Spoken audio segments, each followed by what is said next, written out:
Cool Figure TV. Revolutionary salute. Revolutionary salute. Like, share, subscribe. Welcome to the House of Revolution. You know I'm your humble host, the Yao Mean of Revolution, and I have a World War III alert. We have a World War III alert. The FBI is warning us about attacks. Before we get into that, be sure to wipe your feet. That means hit the like button. Like, share, subscribe, support the platform, y'all. Very dangerous times we are living in. The FBI is warning us about attacks they plan on doing they goddamn self. Be aware of that, y'all. Let's get right into the information. And this time, we've got Christopher Wray dropping a bombshell on his way out the door. Some of it we kind of already knew. Most of it we already had figured out. The big thing here is it really China, or are they positioning this whole thing to blame China? Ain't no damn China. What he just came out and said is huge. The man just said that we're pretty much being held hostage. Is what he said. Same FBI that shows up, coincidentally early in all these events that we see. They can never seem to stop the bad guy. There's like a huge problem with that. Okay, so now Ray, all butthurt, resigning or leaving, heading out the door, is saying that China has malware embedded in all of our civilian critical infrastructure. And he says civilian. So I'm guessing that the government's critical infrastructure isn't affected. He's saying that they have malware in our water systems, energy systems, telecommunications, transportation, you name it, everything across the board. And he's saying that they can wreak havoc at a time of their choosing.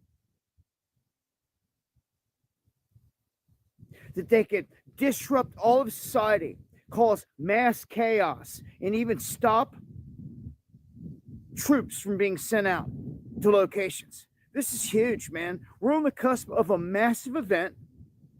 And this dude, supposed to be the head of the FBI, that acting like they're supposed to be doing us some justice, is throwing out some warnings that China is embedded within all of our stuff. Now, why haven't you removed it? How come you know of all this, but yet you ain't said a word that you're actively trying to get it removed, or something? Not a word of it. Not a word of it. Just they're there and they're going to attack when they want to. Bye-bye. See ya. That's what Christopher Wray is doing right now. I suggest everybody pay attention. It's on video, this dude saying all this stuff, and Trump gets sworn in here in a matter of days. Now, here within the week. Something huge is in the offing. The big question is, why are they not doing anything about it? If they know that someone is positioned in all these spots, why are they not doing anything about it? If you know the malware is there, why are you not removing it? Even attempting to, or telling us that you tried at least, but you couldn't because of something. Nothing. Just a smirk that they're everywhere. And they're going to hit at a time of their choosing. So the final question is, after that, who is it really? Who is it really that's about to pull the plug and to do this? Because to me, there's only one group capable of doing this. And they're going to blame China? China's saying that this is all a smear campaign. Of course, you know that they're doing their dirty work. But is it really them? Or is it dark factions within this own country that's behind it? China is defending itself. China not trying to take over the fucking world. China trying to do business. China don't have a history of trying to take over the fucking world. Nonsense, imperialist BS, trying to attack us and say China did it. But, yeah. It's always the CIA. Salute. Well, either way, we're kind of screwed. Because it seems like a huge event's coming any moment, and they're literally holding us hostage. So again, why are they not doing anything? They don't want to do that. They want to stop it. They just want to get on record. They want y'all that extreme violence was about to happen.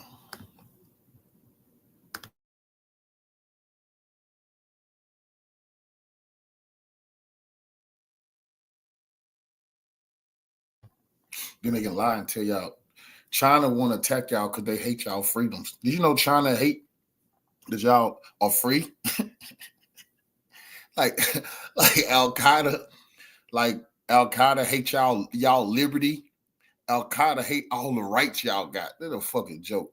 We don't want to hear that nonsense. We are going to be looking at some disturbing videos, strange and odd news stories, and as always, let's go ahead and get right into today's video. Back in 2024, there were a lot of strange events taking place around the world. Many of these events I covered here on this channel. Now, many of us said that 2025 was going to be an even more wild year. And you know what? Ever since the ball dropped on January 1st, 2025, it looks like to be that way. Just so many horrible events back to back. But I can't help but feel that this is the tip of the iceberg for what's to come. So if you have not heard, yesterday news came out that the FBI and the DHS warned of multiple possible copycat attacks after the horrible incident that took place in New Orleans. They go ahead and upload their public service announcement to Twitter, and inside this public service announcement, they go on to tell us what to look out for and what they are concerned about. For instance, they are concerned that people who are inspired by what took place in New Orleans might use their vehicles to ram large crowds. They also go on to say that these individuals may have weapons, additional weapons, and explosive devices. So basically what they are saying is, if you are in a large crowd, to be on guard and report any suspicious activity. This is good. The FBI and the DHS, they are taking preemptive measures to make sure that the public, they are fully aware about the gravity of the situation, what to look out for if you're in a large crowd, who to report to, and so forth. Nothing wrong with that whatsoever. That is perfectly fine. But take a look at this news story that came out less than 24 hours after this PSA. Also, I want you to take a look at the numerology used in this video and let me know if you see it as well. Guys, the suspicious materials in question were apparently discovered by a contractor who was scheduled to service the units inside this apartment building. We talked to her, and what she says she found were pretty clear red flags that needed to be reported to authorities. I had the master key, and I went in there, and I came across a lot of things, and I was like, that don't seem right. Melissa Caraway works for an HVAC company that was scheduled to service units at 533 East 33rd Place in the Lake Meadows neighborhood. She says residents get advance notice that they'll be making the rounds and entering their units. When no one answered the door, she says she let herself in. I came across some C4, some explosives, a rifle, a lot of fake IDs, a lot of fireman stuff, a lot of police force stuff, and it just looked like it was fake, you know. She says the CIA stash spot for terrorism is what she came across. Discovery happened around 10 a.m. in a unit on the 6th floor. She wasn't sure what to do at first, but says she called police about a half hour later. Video of the response shows law enforcement with ballistic shields, others with rifles. The entire building was evacuated, officers going door by door to tell residents they needed to leave. I was afraid because I didn't know what was going on. So, again, I've been out here since like 11:15, 11:30, and I still don't have any information. After several hours inside, CPD says its bomb unit cleared the scene as a precaution, determining the objects were safe and posed no threat. Police say someone was placed into custody on the scene, but no further information was provided. You know, the that happened in New Orleans and Vegas, so it kind of scared me. So I just wanted to call and check. Certainly understand her concern. Police on scene began to leave this building around 1:30 this afternoon. Residents trickling back into the building shortly thereafter. This explosive scare again resulting in one person in custody, though it's not clear how that person is connected to what police discovered inside. Did you see it? I'm sure you did. The number 33, 533, 33rd place. They really went overboard with the number 33 this time, a number we always see in these very strange and mysterious news stories. For YouTube purposes only, I'm not saying that anything strange or abnormal is taking place in this story. I am sure they're giving us the truthful and factual information. Seeing the number 33 like we always do in these mysterious news stories must be one big coinkerdinker. I am sure this number is not connected to any groups out there, and this number is not their calling card. This is just an interesting story to come out less than 24 hours after this PSA. We have this havoc worker here going inside this room, stumbling upon a bunch of fake IDs, police stuff, firefighter stuff, but more importantly, a gun and a bunch of explosives.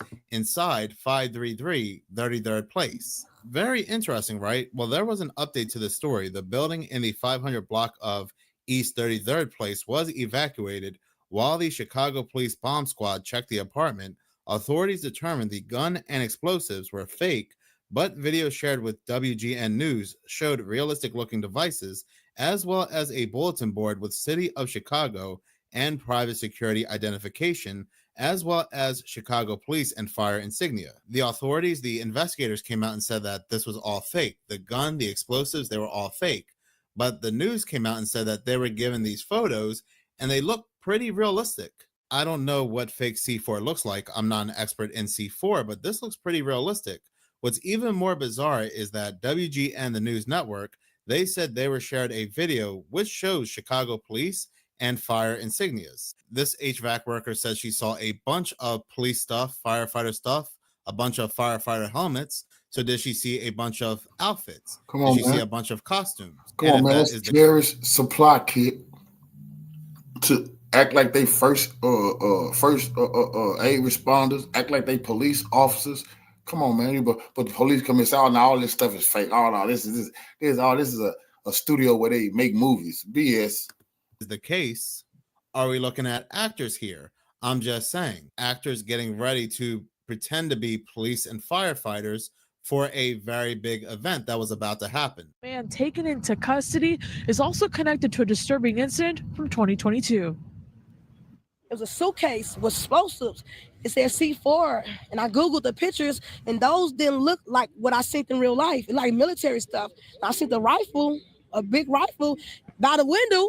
So I was like, no, I'm gonna call the police. Melissa Caraway tells us she works for 24-hour heating and cooling. She was checking a scanner to check the radiators. And I'm supposed to just walk in and out and don't do nothing else. But I looked around and I seen the vision board with all these police badges and the firefighter hats. She reached out to a few people who advised her to call police. I pray it's not nothing, but I pray that I can stop it. She showed officers these images, and the building was soon evacuated. Watching TV, and then a knock on the door from the police, and they evacuate right away. The Chicago Bomb Squad remained on the scene for several hours. Now listen to this. The article continues with, police say a man is in custody but has not been charged.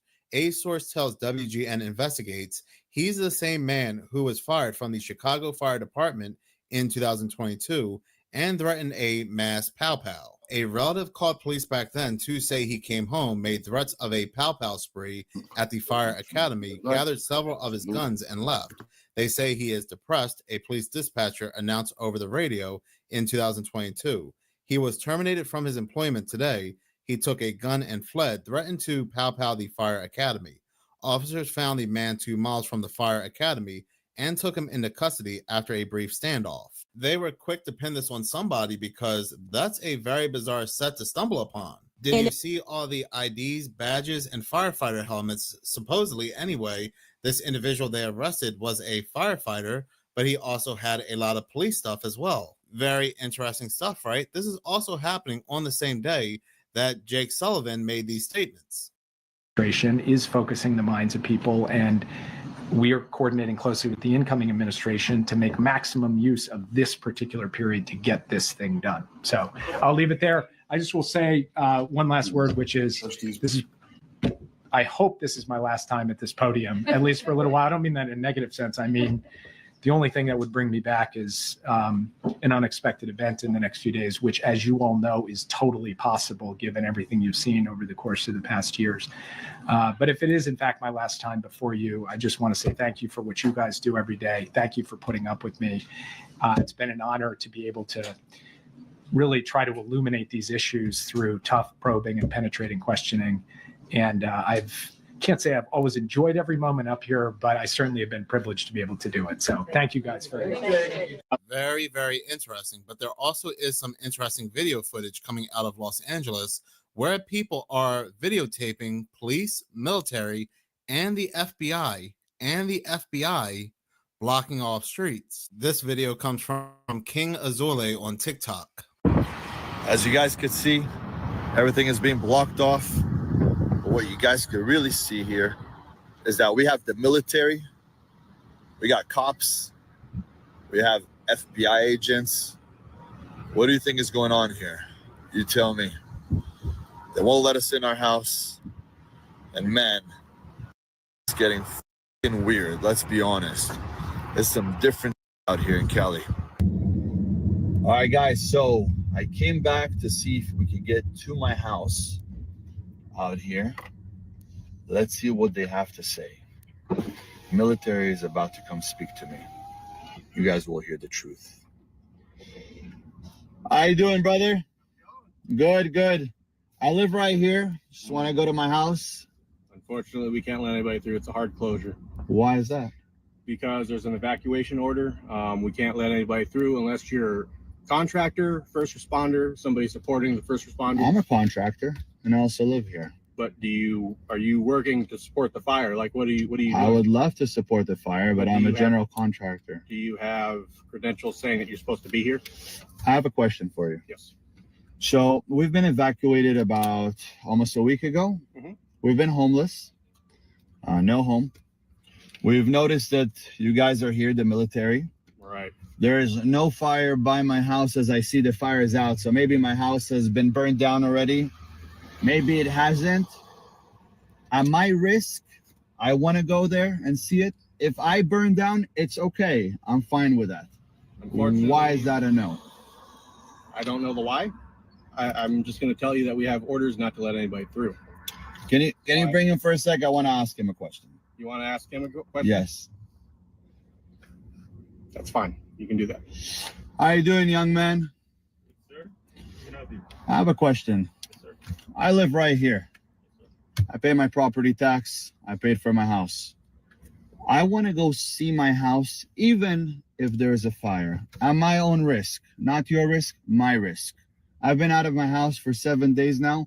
I've been homeless. I've seen that we have the military here. We've had drones here. We had FBI here. We had the police here.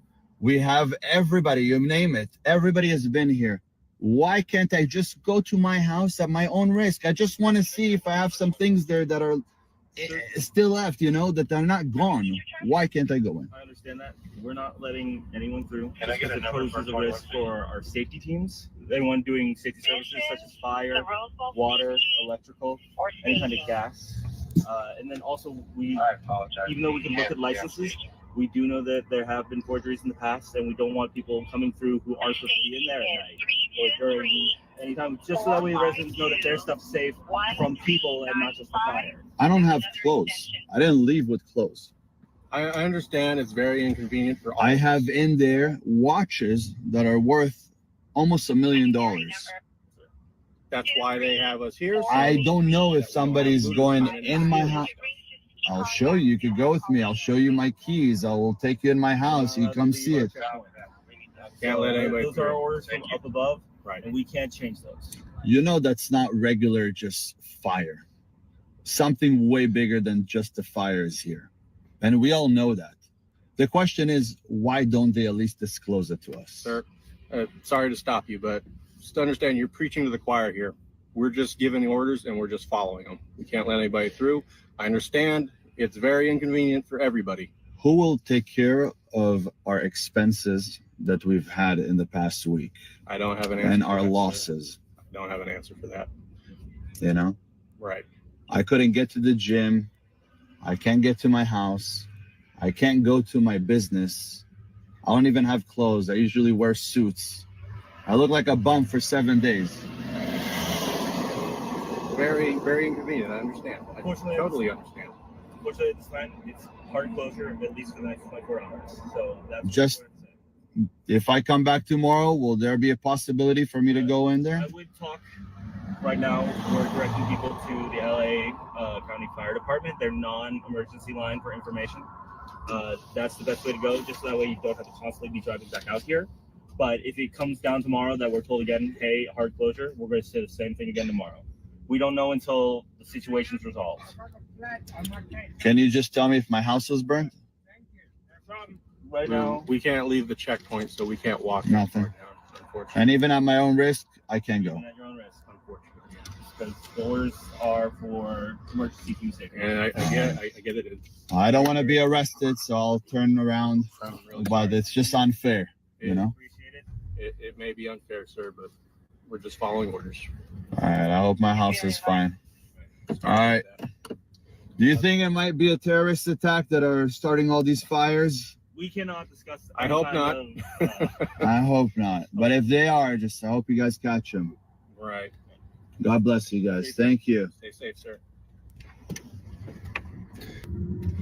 If you guys believe that it's just a fire, you are a fool to believe it's a fire. There's way more happening here. Just a fire. You should see what's going on here. Completely shut down for no reason. Thank you so much for watching.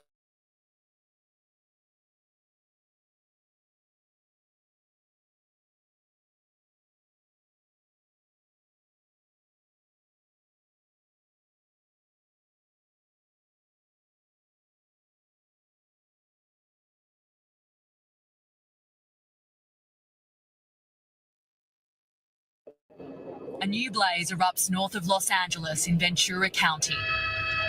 Within striking distance of more communities, firefighters tonight are racing to contain the fast-moving blaze before conditions deteriorate. This one is called the auto fire. It's now at 0% containment. Wind gusts today could reach hurricane force up to 70 miles an hour. A rare type of red flag wind warning also in effect in LA and Ventura counties until Wednesday because of those winds, threatening more new fire outbreaks, spreading the Palisades and Eaton fires. I spoke to the LA County Fire Chief on Monday. Overnight, firefighters racing to battle the first fire stoked by this latest wind event in Southern California, this time in Ventura County. The wind is blowing this fire right along the riverbed. It's called the auto fire, and dozens of firefighters rushing to the scene. Our station, KABC, right there. That entire riverbed is now engulfed in flames. This is more than 12 million people in the crosshairs of yet another ferocious wind event in Southern California, a week after the Eaton and Palisades fires killed at least 24 people. And firefighters working feverishly to prevent another disaster. Hand crews working through the night, lit by headlamps, hacking through the brush. And we were with them on the front lines. Extreme winds whipping up flames in Southern California overnight, sparking a new blaze, the auto fire in Ventura County, burning through brush and forcing evacuation orders. First responders racing to contain it. As across the region, they mount an all-out attack to control the much larger fires that have devastated entire sections of Los Angeles, with those Santa Ana winds ramping back up overnight and due to peak today. 13 million people under red flag warnings. The National Weather Service calling the conditions about as bad as it gets.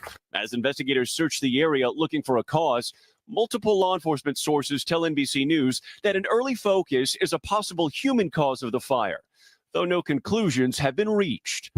A week after the firestorms exploded, homes in the Pacific Palisades burn zone are still smoldering. Crews putting out hotspots here and in Altadena. Officials urging residents to stay out of evacuation zones. Elevated to critical fire weather conditions are predicted to continue through Wednesday. LA County Fire will be prepared. These winds, combined with dry air and dry vegetation, will keep the fire threat in Los Angeles County high. There's still a lot of people are unaccounted for. We don't know where they are. I think this toll is likely to go up, whether it's significant or not. This emergency will assist with staffing ratios at our medical facilities, both residential and at our hospitals. and ensure displaced residents have access to the necessary medications and prescriptions. They're seeing homes go for thousands above asking. We're going to find a house, I promise. I promise we'll find a house. The Palmentier family, including their pup Apollo, just one of dozens packing an open house in Santa Monica after flames consumed their beloved Palisades home. Everybody's going to have 100 applications, and they're going to pick one, and hopefully they pick you. A city on edge, searching for answers as deadly winds still threaten. The so-called auto fire broke out overnight in neighboring Ventura County, north of Los Angeles, just 1 week after terrifying wildfires encircled LA with devastating consequences. Los Angeles begins this Tuesday by bracing for more. Winds combined with low humidities and low fuel moistures will keep the fire threat critical. Thousands of homes and businesses have already been destroyed. While it's still unclear what started one of LA's most destructive fires, investigators have zeroed in on this rocky ridge, looking for evidence. This entire mountainside is covered in flames. It's the same area where we reported from. Come on, guys, we gotta go. And where firefighters say another blaze had recently burned. The foot of the fire started real close to where the last fire was on New Year's Eve. CBS News obtained this video of that 8-acre New Year's Eve fire. Officials are investigating if embers from that fire flared back up. It wouldn't be the first time. The Maui fire that destroyed Lahaina was sparked by a wildfire that was declared fully contained 6 hours earlier. Hey, babe, I need you to come out here right now. In Altadena, this video was taken by Jeffrey Koo and his wife Cheryl. Oh, no. As winds fanned their neighborhood last Tuesday. Oh, my God. That's when they noticed flames near this utility tower along Eaton Canyon Trail. In Altadena, residents who lost property filed lawsuits on Monday against Southern California Edison, claiming the electrical company triggered the blaze. A spokesman for Edison tells us the cause of the fire remains under investigation. The fire just started here randomly. Dude, are you kidding me?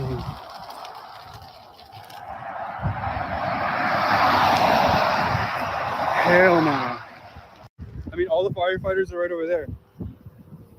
I don't know what to do. I mean, they see it. Yeah, they finally came. Oh. I mean, they're probably getting like something or whatever. I don't know.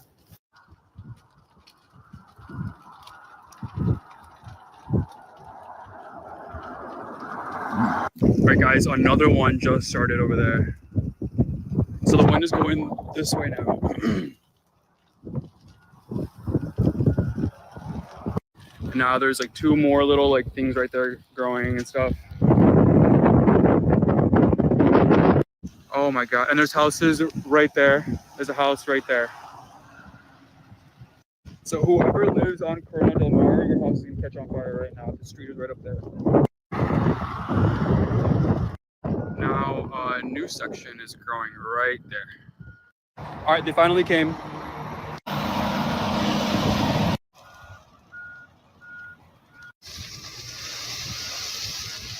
Yeah, good morning. And I think that's really been the biggest concern all along. It's not necessarily, the fires that are there. We have several that are at 100% containment. It's all these new fires that just pop up. What happens to those, especially as those winds continue to rage throughout the day? Here's a look at the red flag warnings that we have in effect for today. And some of these even go all the way through Wednesday afternoon.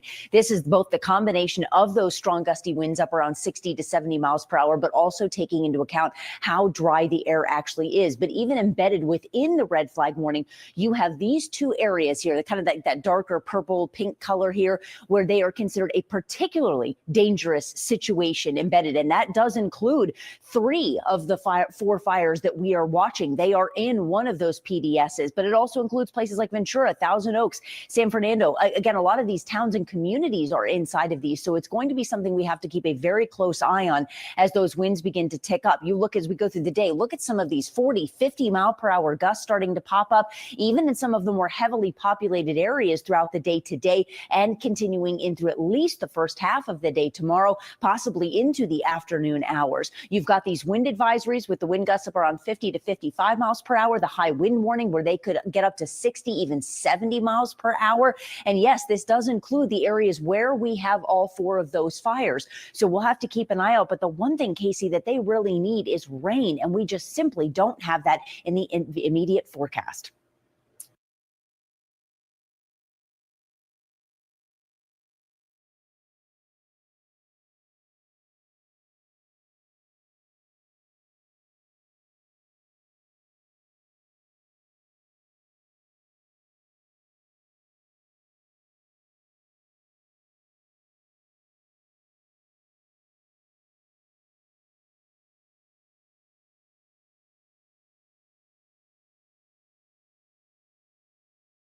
So I was just trying to chill and relax and watch a little bit of football. I was watching the playoffs. The Vikings are getting spanked.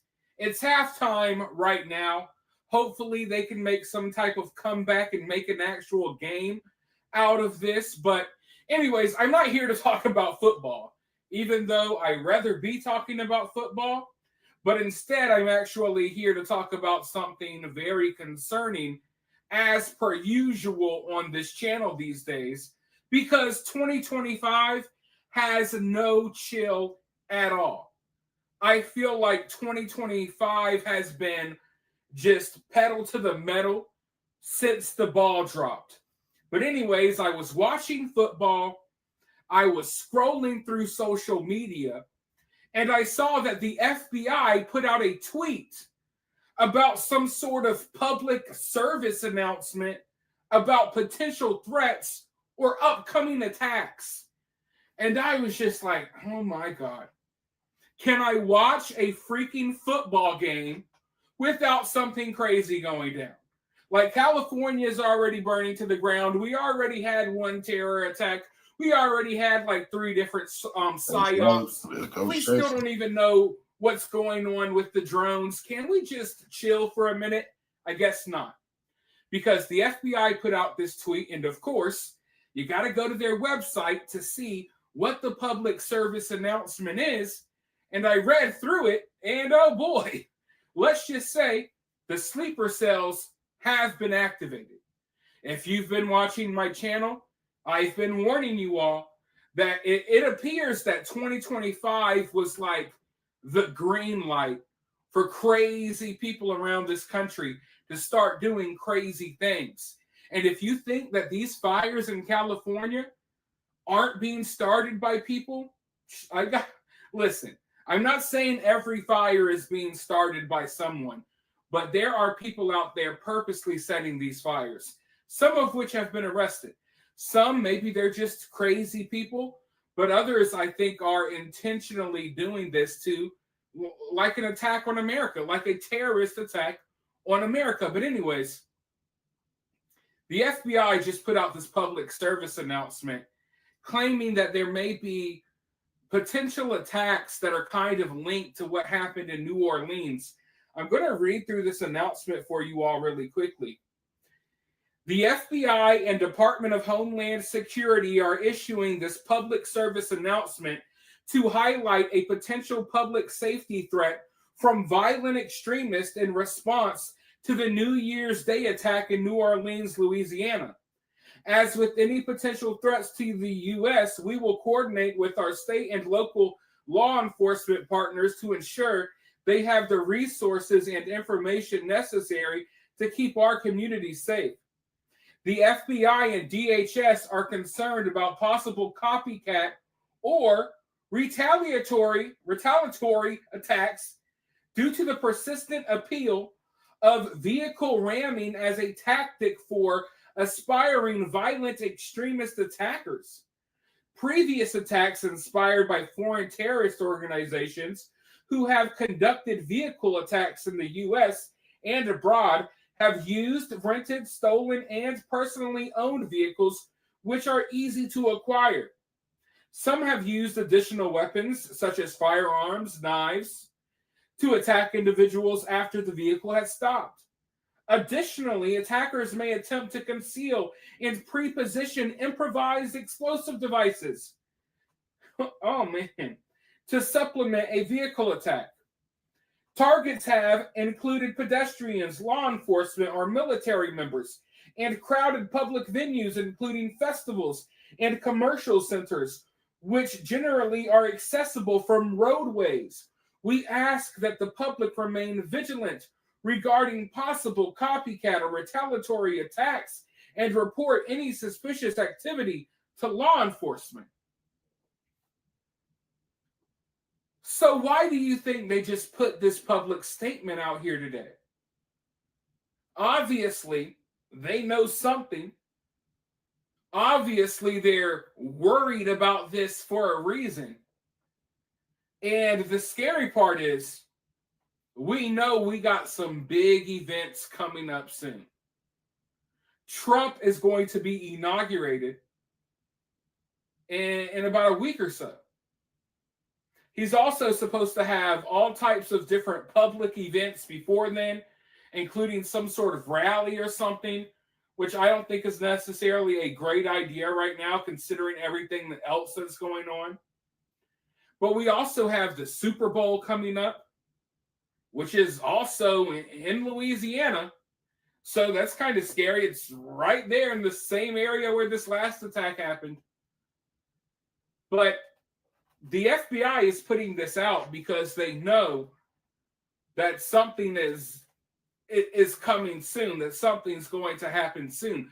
The FBI has put out warnings like this in the past, and within a couple of weeks, a month or so, you know, something crazy goes down. So, yeah, this is very concerning, and I'm wondering why here, you know, on a Monday night, you know, it's just random. And it's not random, I guess, in the grand scheme of things when you look at everything else that's going on. But it's like when you're sitting here, you know, late afternoon and you just release a public statement, hey, guess what, guys? There's a lot of extremists in this country that are going to use vehicles to attack people possibly.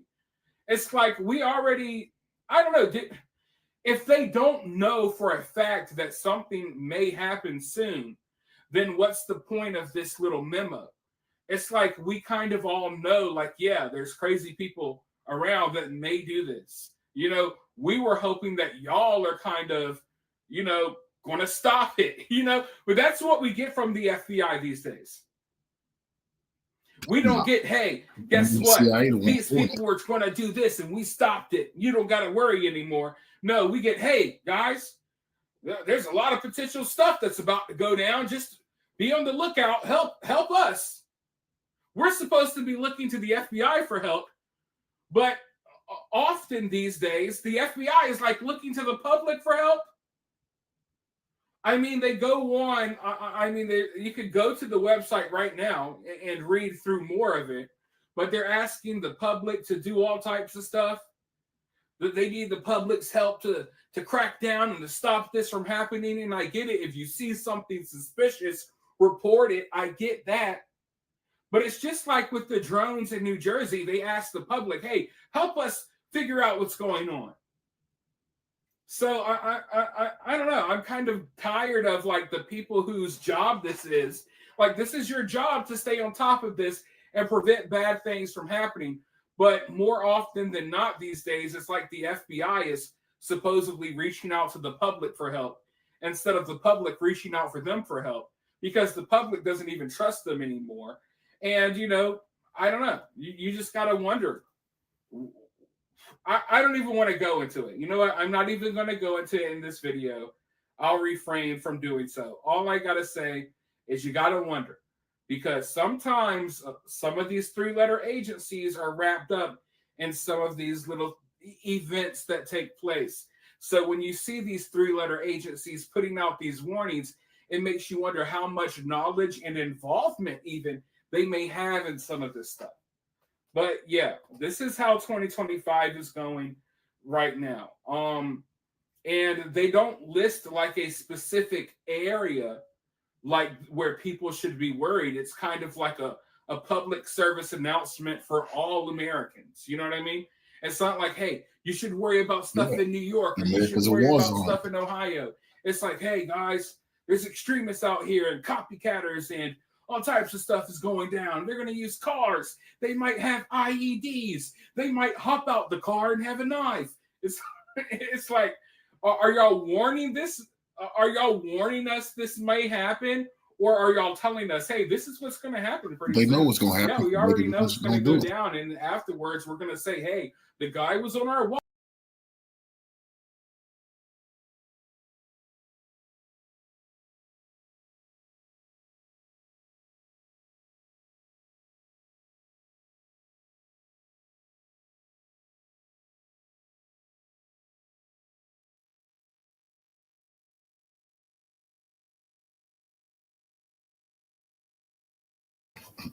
Revolutionary salute to our brother Golden Max for the donation to the war chest. Revolution is a way of life. Appreciate the love, family. Salute.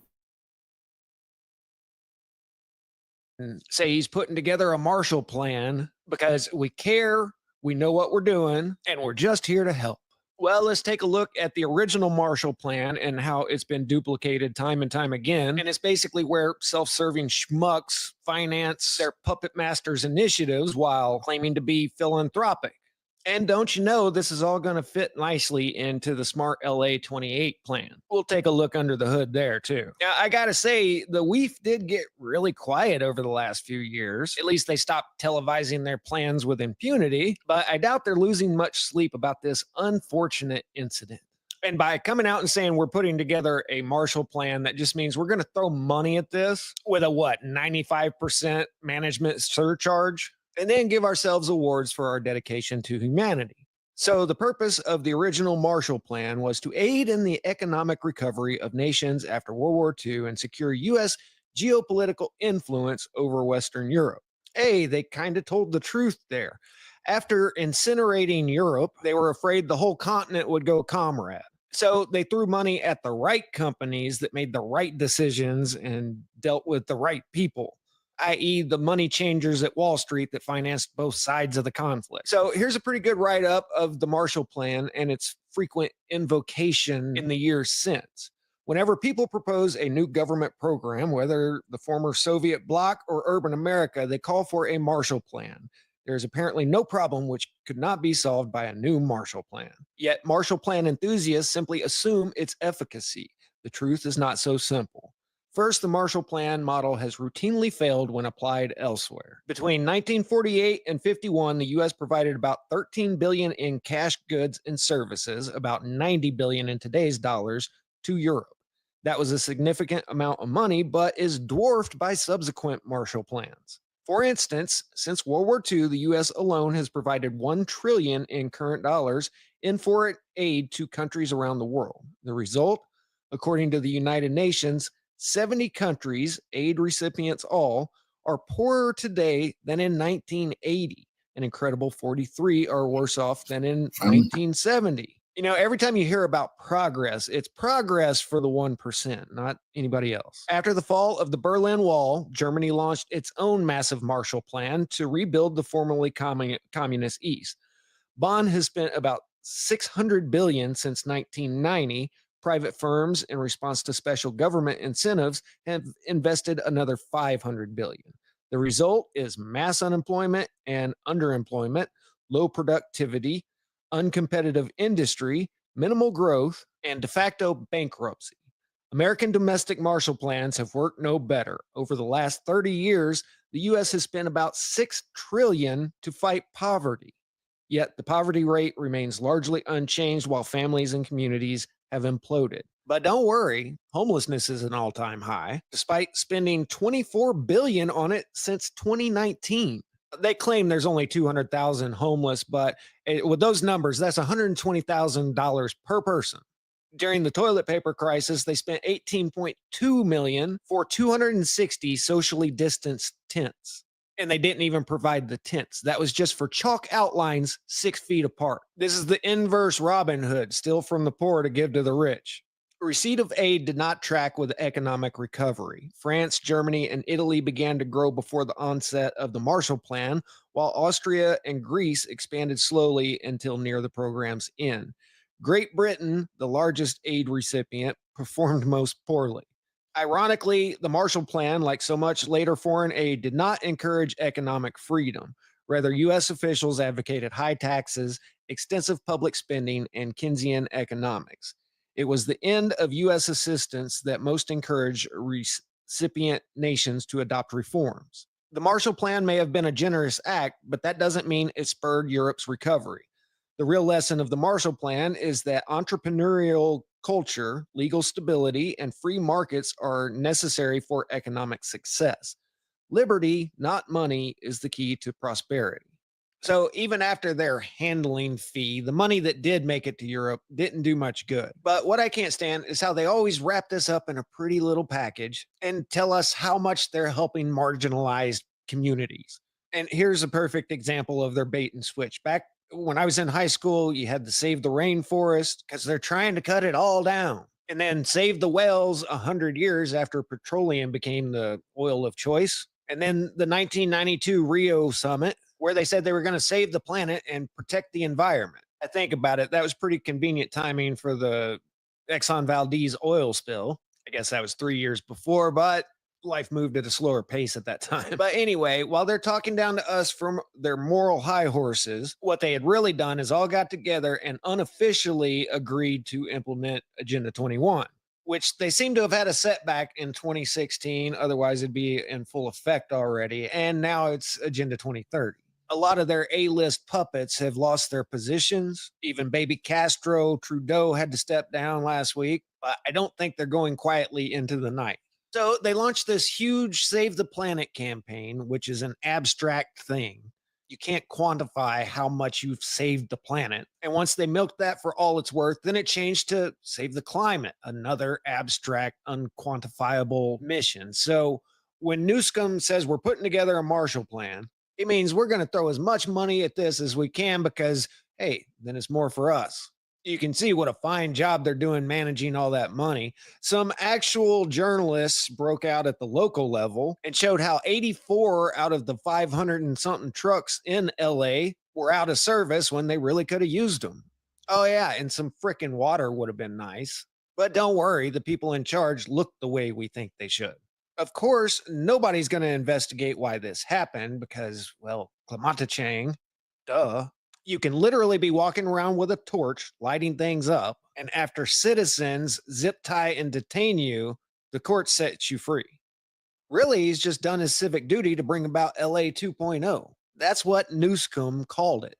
How about San Quentin 2.0, where we just ship everybody from the capital over there? So I read this Smart LA 2028, and it's 50 pages of words that say nothing. It's literally offering you what you already have at 10 times the cost. It's just insufferable doublespeak. We live in a world full of urban challenges, from racial injustice that impacts our minority populations to natural disasters that threaten safety and property to environmental changes that affect the very water we drink and the air we breathe. Boy, you guys just batting 1,000, ain't you? I can smell the equality. It smells like smoke. They're not just going to come right out and tell you we're getting rid of cars in California. They're going to say no longer the car capital of the world. Residents will choose how they wish to get around LA using a single digital payment platform with choices like renovated metro rail and bus systems or microtransit choices. See, you've got so many options on our single digital payment platform. And that really kind of sums up the whole thing. They're going to consolidate everything down to one app. And if you don't like it, well, that's cool too, because we make $60,000 for every tent that you sleep in. But it's going to be great. It'll be efficient and ethical and permit, enable, create, provide, deliver. And that's all this is. It's 50 pages of hollow promises when really the communications companies are the only ones that are actually doing anything. They've already got their 5G set up. But look, there's only a handful of services that a city manages: electric, water, trash, the roads department, police, and fire. These are all things that people have had for 100 years there, but now things are different. Because now that we're calling ourselves a smart city, there still remains a lack of monitoring, inventory, and situational awareness among our key utility systems, which can result in increased utility outages for the public and delays in restoration. Well, why was this never a problem before you decided to be a smart city? I mean, seriously, lack of remote monitoring and management for most LA street lamps, especially in historic neighborhoods. I think that's just their way of saying we need to set up cameras everywhere so we can monitor the street lamps. And need for continuous monitoring on the power grid, well, that's PG&E's job. You know, that private monopoly. I guess you can fill in the blank there with smart meters. And $5 billion to hook up Wi-Fi at LAX. Here's their strategic goals. Develop street lighting strategy, something that's been there for 100 years. Reimagine Internet of Things data sharing policies, something that means absolutely nothing. Adopt digital code of ethics, something that means absolutely nothing. Incentivize fiber optic build out. That is the phone company's job, and they're the ones that every household is paying hundreds of dollars a month to. Assess utility tracking portals, something that means absolutely nothing. Just like adopt Internet of Things shared usage policy. Multiple EV charging stations. That's the only physical infrastructure I've seen in here, and that should be the responsibility of whoever's going to be making the money from those EV charging stations. But no, they'll build it on taxpayer dime and then hand it over to one of their buddies to manage. Just like the Bay Bridge in San Francisco, where they spent $7 billion and then handed it over to a private company to collect the tolls every day. Expand environmental sensors across LA, i.e. noise and air quality sensors.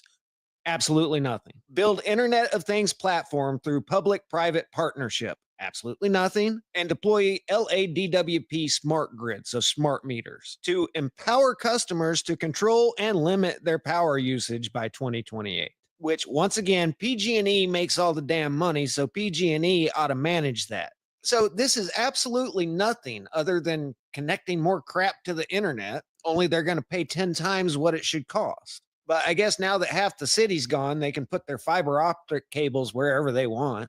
You know, the person that wrote this should be arrested for stealing taxpayer funds. You know that they had a whole team that they paid for a year to get this done, because it's not easy to write 50 pages and not say a damn thing. But that's the only thing they're actually experts at. They can use the most words to transmit the smallest amount of information that I've ever seen. And really, the end result of this is to spend $1 bazillion to make sure that you use less utilities and to make sure every aspect of your life is monitored. I seriously want to see somebody arrested for saying develop street lighting strategy. That's got to be fraud to say that you need money to develop something that's already there. Anyway, there's your Marshall Plan. There's your smart city. Trillions of dollars so you can have less of what you already have.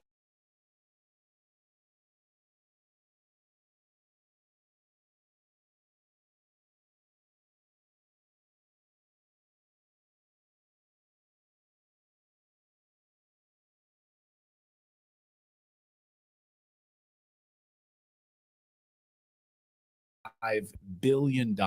Yes, the United States government handing over $65 billion to Ukraine. If you live in California, however, you'll receive $770 thanks to the wildfires. $770. So brain dead President Biden basically just read off a prepared script about the aid that's coming from the Biden administration into California. And he said, quote, people impacted by these fires are going to receive a one-time payment of $770. I'm not making this up. Watch. I want to be clear. We're not waiting until those fires are over to start helping the victims. We're getting them help right now, as you all know. People impacted by these fires are going to receive one-time payment of $770, one-time payment, so they can quickly purchase things like water, baby formula, and prescriptions. So far, nearly 6,000 survivors have registered to do just that, and $5.1 million has gone out. Great. That will get you about 1.5 nights stay at a hotel in Los Angeles. If there's any left. Yeah, like if my house burnt down, I'm currently like where I'm sitting right now, within 3 feet of me is, I mean, I've got PCs and laptops and all that stuff. Like I've got more than $770 within 2 feet of me. You cannot, replace your current affairs with $700. And also, glad you can just like North Carolina, it's like you got to register for it. You're talking about people that have no internet, who have no infrastructure right now, that have to try to find a way to go register for this. If they have a car to even get somewhere to do it in person, like it's a joke. They know that people aren't going to be able to get there or do it. Right. They're like mailing address. The mailbox is burned down. Yeah, I don't have a Just mailing drop it address. on the front lawn.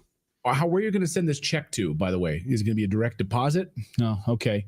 So after he made this announcement, reporters tried to get answers, but of course he sat there like he was crapping his pants and not answering any questions, just kind of like smiling and looking around as reporters were throwing all sorts of questions at him. Watch this.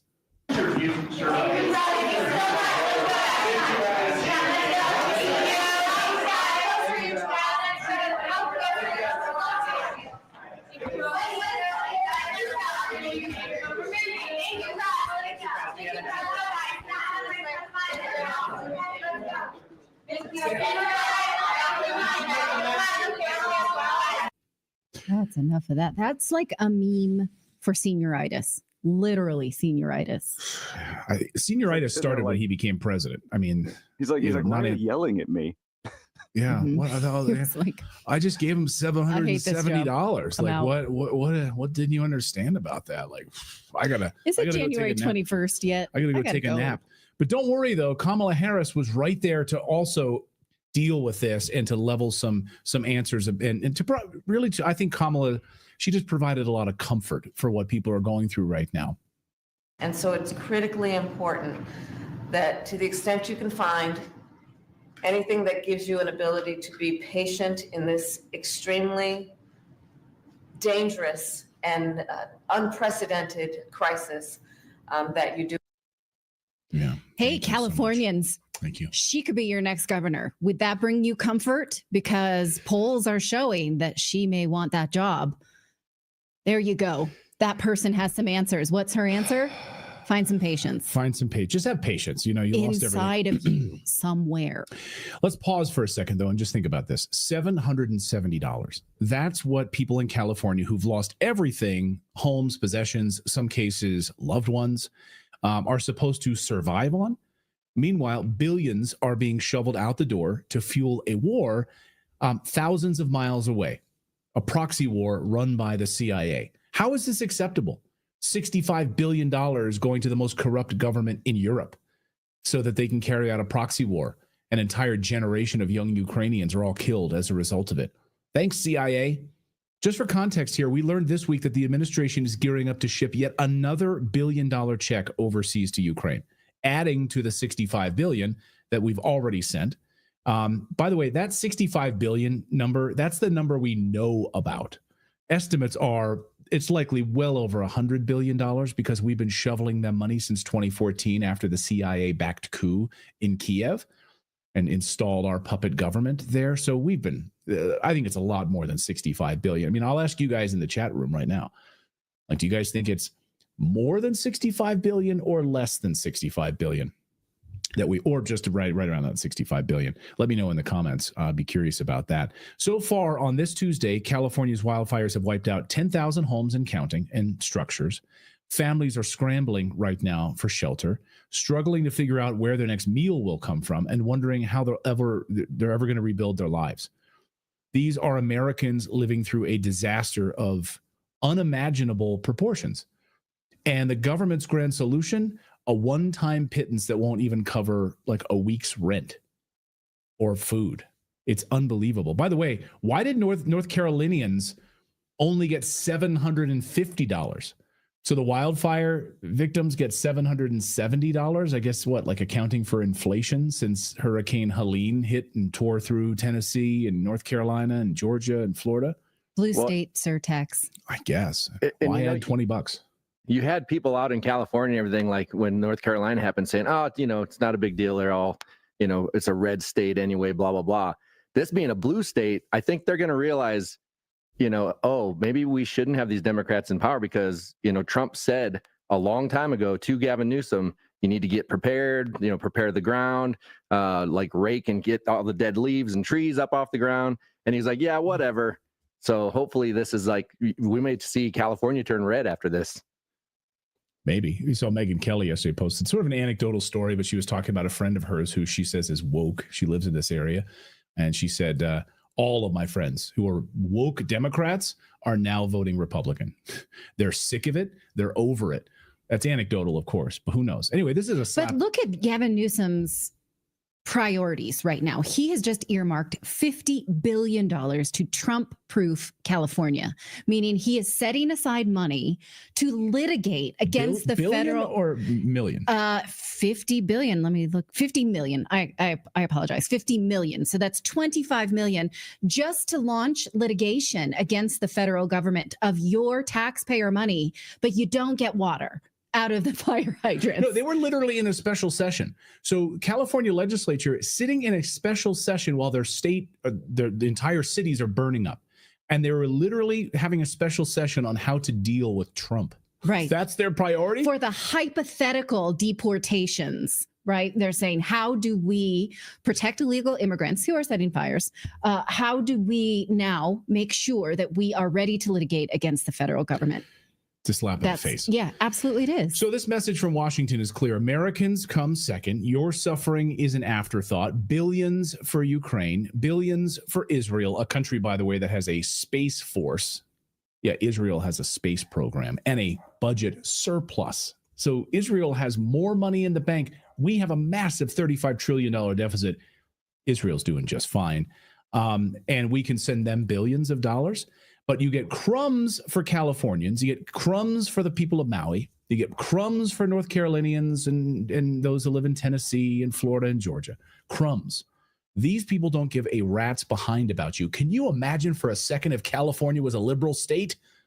Oh, wait. Like, what more do you need to do? How much ass kissing did liberals need to do here in order to get some sort of, care at all from the Biden administration? I mean, literally, you could argue that the people that live in Southern California, maybe Berkeley, they are like the Kamala Harris supporters, right? They are the ones. They are like the textbook liberals who supported Biden and supported Kamala Harris.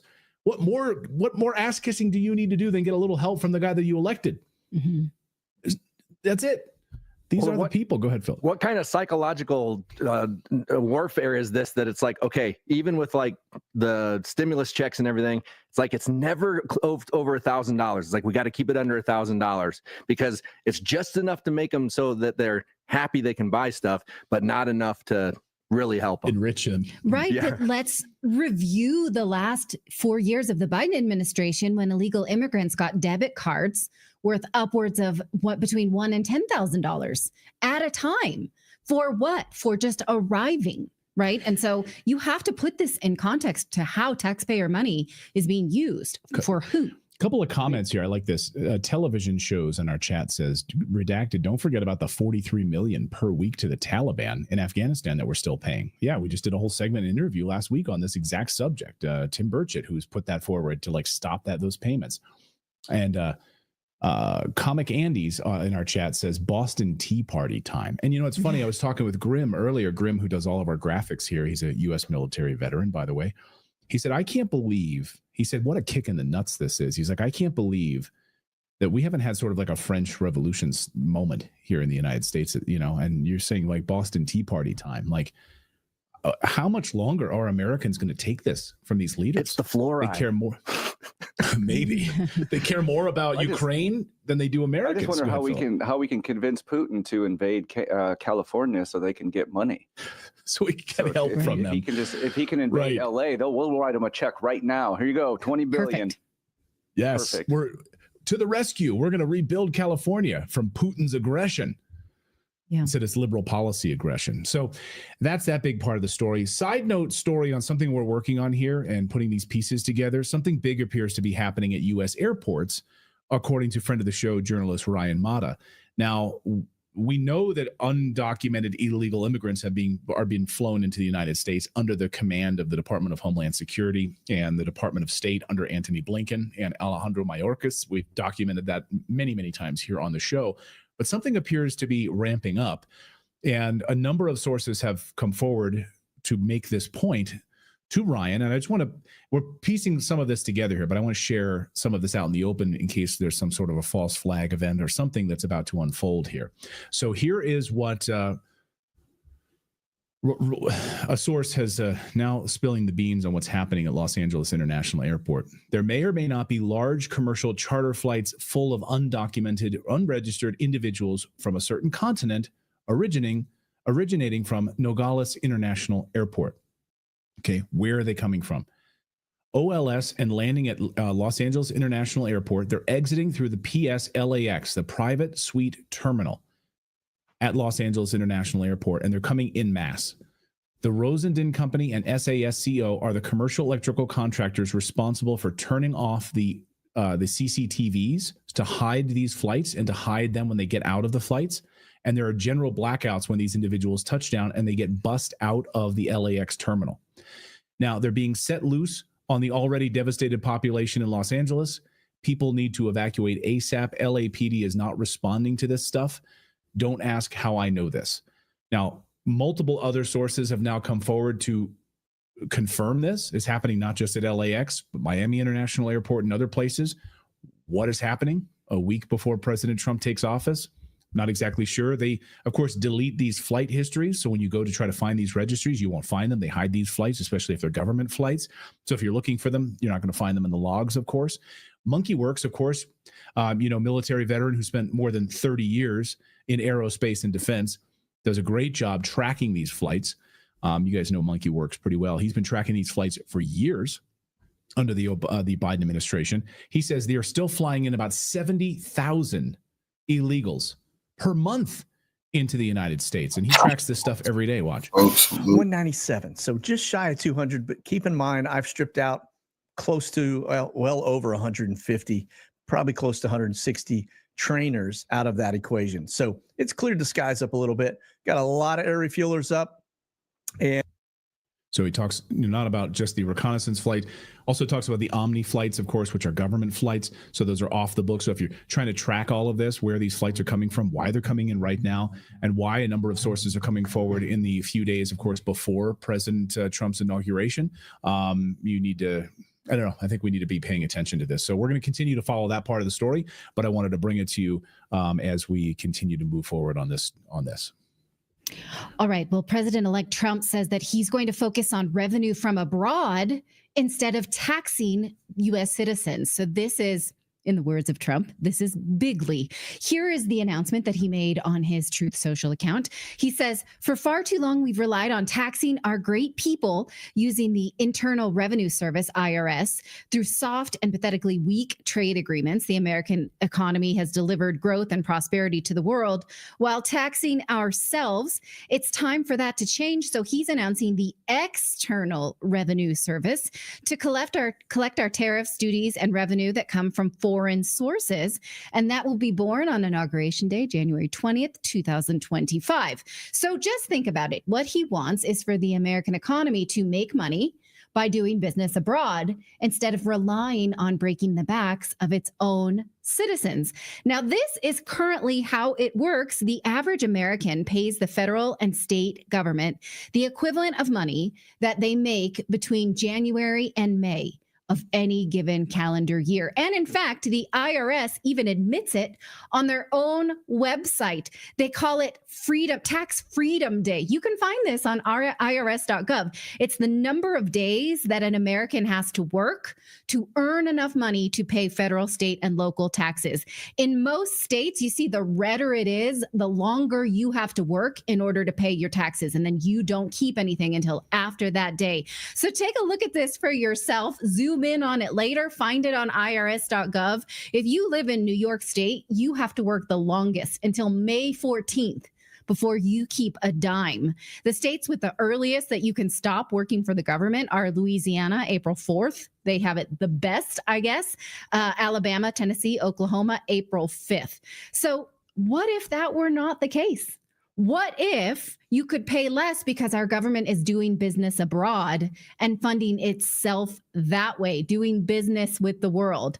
Is this a pipe dream, do you think, or could it actually work? Well, possibly it could decrease our U.S. deficit, but only if we stop actually overspending because the IRS does not have a collection problem. The IRS have an outlay problem. We've discussed this before. Our debt comes from overspending, not under collecting. That's a misnomer. But of course, I want to point this out because this is relevant. Today, as I'm researching this story, I realized that the IRS also have a competency problem as well. From personal experience, here's a letter that Clayton and I received in the mail today. This is, we're not in trouble. Don't worry. We had a friendly exchange from our 2022 filings because we lived abroad and we missed one 1099. So they're saying you actually owe a little bit more based on this 1099.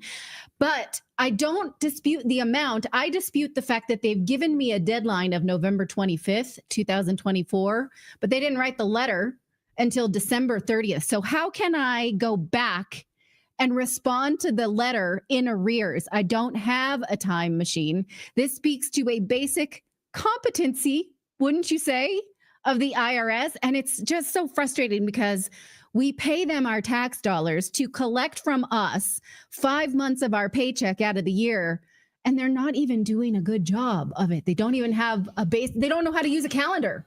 That's so disgusting. I mean, I just think about when we cut that check every quarter for our taxes. I mean, and that's a lot of money that we pay the government to buy a drone. I mean, we literally freaking pay. I mean, it's unbelievable. And then to think that in split seconds, milliseconds, that money is sent to Ukraine or it's sent to go off and kill somebody in Syria or something. Like, it's unbelievable to me. Like, and they have the audacity to send us a letter like that. It's just, I don't know what to do with that. I'm fine to pay the amount. I'm an American. I owe it. This is my current social contract, but the idea that they can't even use a calendar, it's. You could watch my whole interview with a former IRS agent who was in charge of going after people who didn't pay their IRS tax bills, and he actually discovered that it's unconstitutional to pay income tax. He's like, he was driving one day on his way to a freaking to deal with a client who ended up having this issue and was, wasn't paying their taxes or something. And he's listening to the radio and he hears a radio show about how income taxes are illegal. Right. And it's unconstitutional. Yes, you should absolutely look into Watch that whole interview that I did. But what we're looking at going forward is whether or not a Trump administration would actually put competent people and stop breaking our backs to wage war abroad. Sorry, go ahead. No, I was just going to finish my thought, but that's marriage. So anyway, I was just going to say, go seek out that interview because, it's disgusting. And he says you don't have to do it. And he teaches people how not to do it because, there's no precedent for it. So anyway, go seek out that interview. Maybe we'll link it up in the description. Well, before we move on to our next story, this is a great time to remind you about our show sponsor, Tax Network USA, because if you do have back taxes, right here on a Chinese company, just announced a pretty big change for U.S. drone users. Starting this week, they're swapping out their own geofencing system for official FAA data. In plain English, what that means is DJI drones will now follow the FAA's no-fly zones instead of the company's old built-in restrictions. Why is this happening right now? Right before Donald Trump becomes president of the United States, just a few days before President Trump arrives in Washington, D.C. and puts his hand on the Bible. Okay, this change rolled out yesterday, and the timing is kind of eyebrow-raising, wouldn't you say? It's very odd that this is happening just a week before Trump's inauguration. All of the chatter about drones flying over cities, flying over Bedminster. It's very interesting. Military bases. Plus, it's hard not to see that this is a response to all that heat that Chinese companies like TikTok have been getting lately.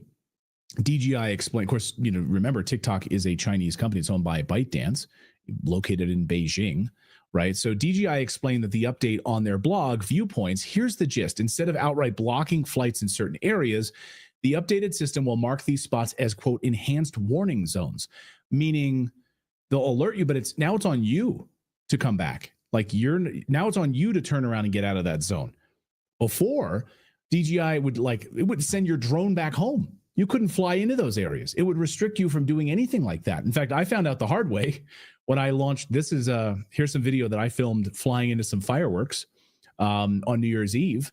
And this is me filming this. My drone goes up, flies towards the fireworks. And as I got close to that zone, guess what? Drone headed home. restricted zone, and it flew me right back home. I couldn't fly through those fireworks, and it returned to sender. That's exactly how it usually happens. Have anything to do with this TikTok ban, though? I don't know. What do you guys think about that? Does it have any? Like, if it had anything to do with, because like the FAA sharing information with a Chinese company, like I wonder which side of that falls on, like in the TikTok, like because they're like they don't want a Chinese company having American information. So if the FAA was sharing and they no longer are, or if now this Chinese company wants that FAA information and they're going to get it. I'm just curious about that.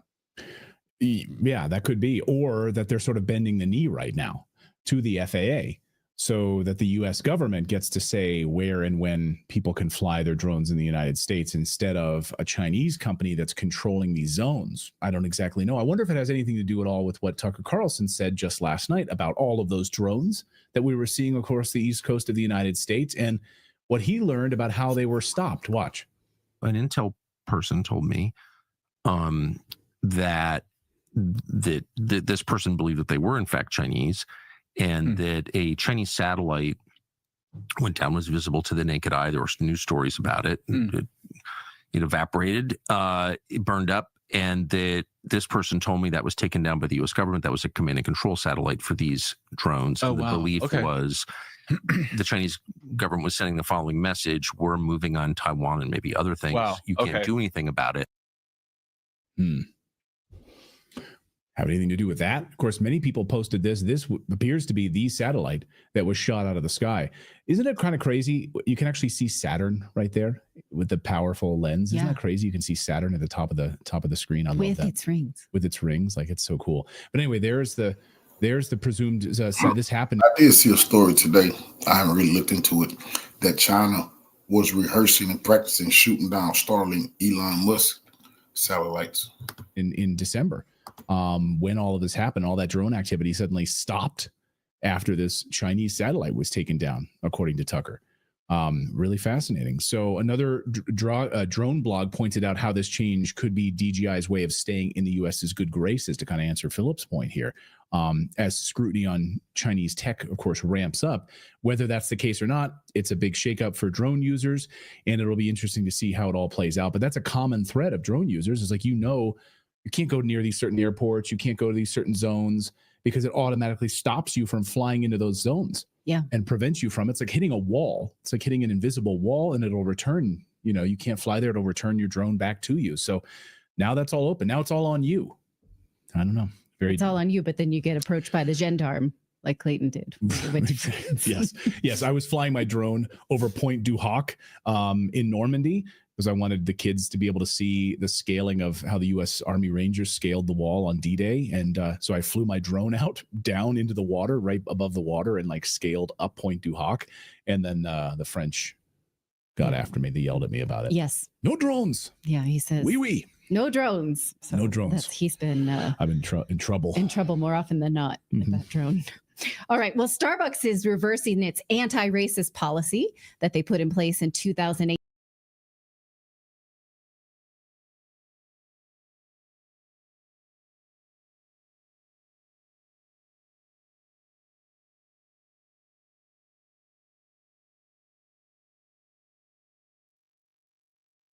The latest updates on the fire, that at least 24 people have died. Over 180,000 residents were forced to evacuate.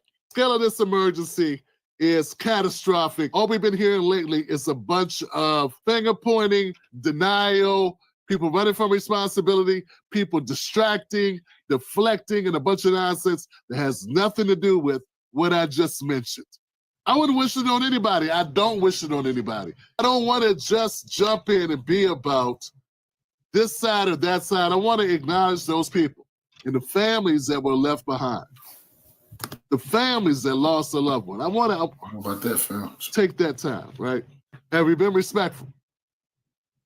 I think we've been respectful. Have we been meaningful?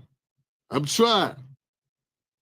Now that we've done that, now let's drill down a little further into this cesspool that we call media. Something that I noticed, Black America, is that there are a number of entities making this about race. Yeah, they're floating this idea that if the mayor of Los Angeles was white, nobody would be blaming her. That being a black woman makes her a target. I don't think that's true. I think lack of preparedness made her a target. And it's not just her, but she's part of the losing team. People been taking a bite out of Gavin Newsom's ass too. But there's something very strange and peculiar going on with Karen Bass in the media, in the Democrats. And it's something they are very good at. And it's something they've been doing for a long time. And it's something that burns me up. I feel like rock. It burns me up. It burns me up. The way they hide behind blackness. You know, we get all this talk as if they can just use us, use our story, use our pain, use our struggle. Yes, the historic struggle of black people in America. I will never be someone that omits that black people have been through hell in America. We have. This is a fact. And I'm not just talking about slavery. I'm talking about black codes and Jim Crow and moving on up to Jane Crow and mass incarceration and all the other stigmas that we faced and continue to face. But this is about a fire. This is about 24 people losing their lives, 180,000 people being displaced. This is about mismanagement of a state and of a city with a budget bigger than most third world countries. That's what this is about. When a catastrophe strikes, leaders lead. I have not seen Gavin Newsom nor Karen Bass do much leading. All I heard is a lot of crying. All right, I'll get with you about that. Pointing fingers, hiding behind blackness. Jamil, before we talk sports, I have to ask you about the wildfires raging near your hometown of Los Angeles. You've been very engaged in social media about this tragedy. One fire broke out less than 5 miles from your house before firefighters contained it. First, how are you doing? I got to ask about your mom. And how is the community holding up? Well, you know, my mother loves you, Reverend Al. And right now, she's actually, I just got word of this, unfortunately, like an hour ago. She's actually in the hospital dealing with a medical issue that we're still waiting to figure out what's going on. And I will very much pass on what I'm sure will be your prayers and warm wishes to her. Absolutely. But in terms of like what things have been like here, I mean, the best way to describe it is that everybody has been on edge. I mean, I'm lucky enough to live in a neighborhood that's probably about 35 minutes from the Pacific Palisades in the Malibu area. But the way these fires are moving, they're just very unpredictable. And I live next to a state recreation area that also is surrounded by oil fields. And so when the residents over here heard about that fire, as these other fires were raging, naturally, we were all deeply concerned, in addition to receiving these evacuation warnings, both of which that turned out to be false. So it's just a very harrowing time.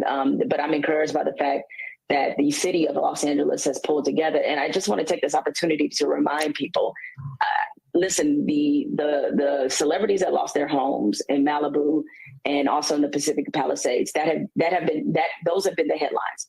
But I want people to understand that everybody in LA isn't a millionaire. Everybody isn't a celebrity.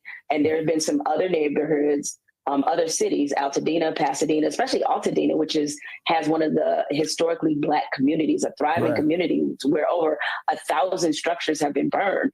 And what saddens me is that because people have focused so much on the celebrity and their losses, that's allowed a lot of people to not have empathy for what's happening to people. Okay, I want to give her credit for this because that's why I wanted to take time at the beginning of this, not because I saw this clip, because this is not the part of the clip that I saw. But I wanted to take space or make space to show my support and condolences for those people that are going through that, because she's absolutely right here. We got to call balls and strikes. She's absolutely right that there are regular working class or Americans that are not celebrities, that are not multi-billionaires that live in surrounding areas there that are very much impacted.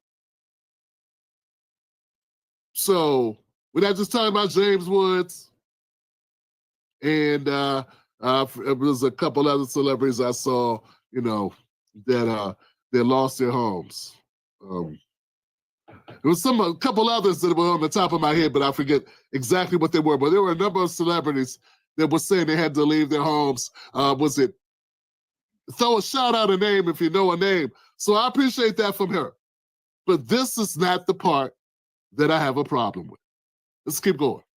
Here in Los Angeles. But there are, and that's not to say that the celebrities don't deserve empathy. Just because you're rich doesn't mean that you won't, that you deserve your home being burned down. And so there's just been this general. Okay, let's stop right here. Now, see, it's soon. See what I go through? The moment that I'm being considerate, the moment that I try to play fair, I get her saying something that contradicts what she just said. It's not about no one deserves their home to be burnt down. You don't need to say just because you're rich, you don't deserve that. Who was that line for? Why would you need to say no one deserves to have their house burned down, even if you have money, no one deserves that, and blah, blah. Who is she talking to right now? Rich friends like Al, who knows her so well, he can ask about her mom. It's not about good people, bad people when it comes to fires. It's about who has the money to rebuild, who has the money to just move somewhere else, who has multiple homes. That's the issue. Someone said, Tim Black, a lot of people that live in that area are nomadic because they expect fires. They have what's known as fire seasons. It's fire season. So a lot of people there who have means, out of town anyway, they know what time it is. They know it's fire season. They got out there in their Miami home or their New York penthouse home or wherever else they usually go because they have multiple homes. So when we talk about, it's not just about having money, folks, it's about having resources and options. It's not the physical possession of multiple digits in your checking account or bank account or in your investments. It's about the flexibility and the resources and stability that affords you. So Jamel Hill, for her to say, even rich people don't deserve this, it's kind of juvenile because we're not dumb enough to think anybody deserves a natural disaster. It's that some people bounce back quicker and some people don't need to bounce because they already did. Let's keep going. Attitude that, you guys are rich, you can recover. And they couldn't be further from the truth. A lot of very hardworking people have lost their homes, and many of them will not get them back. That's what people have to understand. And the area, one of the areas you talked about was a historic Black area passed down from generations of families. But while we're talking about wildfires, you came to the defense of LA Mayor Karen Bass in the comments of a blog posted involving Khloe Kardashian on Instagram. Khloe bashed Bass. She blasted Mayor Bass for calling her a, quote, joke over her handling of the infernos. But you say she's, quote, ill-informed. What exactly is she wrong about, Khloe Kardashian? And what do you make of the reaction to the fires online, where the disaster is being blamed on everything from DEI to endangered fish? And look, I understand part of this is natural human reaction. This is a catastrophe here in Los Angeles like no one has seen before. And automatically people want to find somebody to blame. It is what it is. But what I would encourage everybody who's watching this program right now to do, Google Khloe Kardashian and the Kardashians and water usage. You'll find some very interesting information because their family alone, the amount of water they use is so excessive that it was a news story, a big news story here in Los Angeles. I thought you just said that wasn't a good idea to blame anyone. You just said that Khloe Kardashian. And look, I'm not capable for Khloe Kardashian. All I'm trying to do is be a little consistent here. She just said that Khloe Kardashian is wrong to blame the mayor. She just said she's wrong to blame the mayor for how the mayor responded. And of course, the mayor is not just one individual. The mayor has help. The mayor has a staff. The mayor has people that report to the mayor. When you blame the mayor, you're not blaming just the mayor, you're blaming her office. You're blaming the people under her. Karen Bass hasn't been mayor forever, but she's been mayor long enough that she should know if she has an effective staff or an ineffective staff. But it's just hypocritical as hell, you know, which is not something you can really point out with the Democrats, because if you point out hypocrisy often, you'll get very redundant because you're going to come up against incident after incident of hypocrisy. So just be clear here. She defends Mayor Bass and says that you should not blame her, and then proceeds to blame Khloe for the fire. I can't make this shit up. This is what you do when you try to defend very rich people. And by the way, why is Jemele Hill defending a politician? I'm just asking. Why are citizens defending the politician against citizens? I know we don't think about that much. We don't usually discuss it. But I'm just saying, why is a citizen defending a government employee, a state employee that works for the citizens, against other citizens? It's just weird. You know, when if the cop beat up on you, if a cop beats the hell out of Tim Black, I would hope that my neighbors defend me, not the cop, and say, well, hey, cops gotta, sometimes cops gotta try out their batons on people's face. It's okay, Like, I'm just saying, it's like the citizens should be defending the citizens. We should be looking at the power structure. Okay, let's keep going. Maybe I'm not making sense. I don't know. Let me know in the comments. Just seems a little weird. I know how I get, okay? So I find that her comments to call out Mayor Bass, and especially in a moment where people are just trying to survive, and you are one of the most glamorous, privileged families in this city. And so for her to call Mayor Bass a joke, it's just not the time for that. Listen, we don't know the source of these fires. There's so much information that we don't have, so much misinformation that has been allowed to really pollute this issue online. Between the back and forth between the fire department. Look, the fire chief herself said that even with however you want to frame these cuts, because the fire department did receive a raise, all right? I want everybody to understand that. There was $17 million cut from the budget. Then there was another $50 million that they received in raises and salary because they were in the process of negotiation when this city budget happened. Right. The fire chief herself said, okay, on television, that $17 million had nothing to do with why they were unable to fight these fires. The truth is sometimes very unsexy, right, and that's what people don't like. She's categorically wrong about that. She's absolutely categorically wrong in that statement. That's the opposite of what was said by the fire chief. The fire chief said, yeah, that $17 million would have helped. Anytime any removal of resources is a bad thing when it comes to what we have to do when we have to fight fires. That's what was said.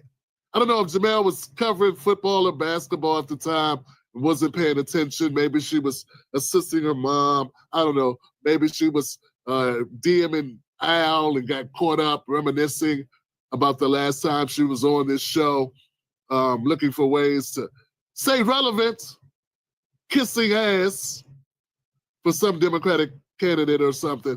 But I'm just saying, but let's be clear, guys. We've been covering this. I've been covering this.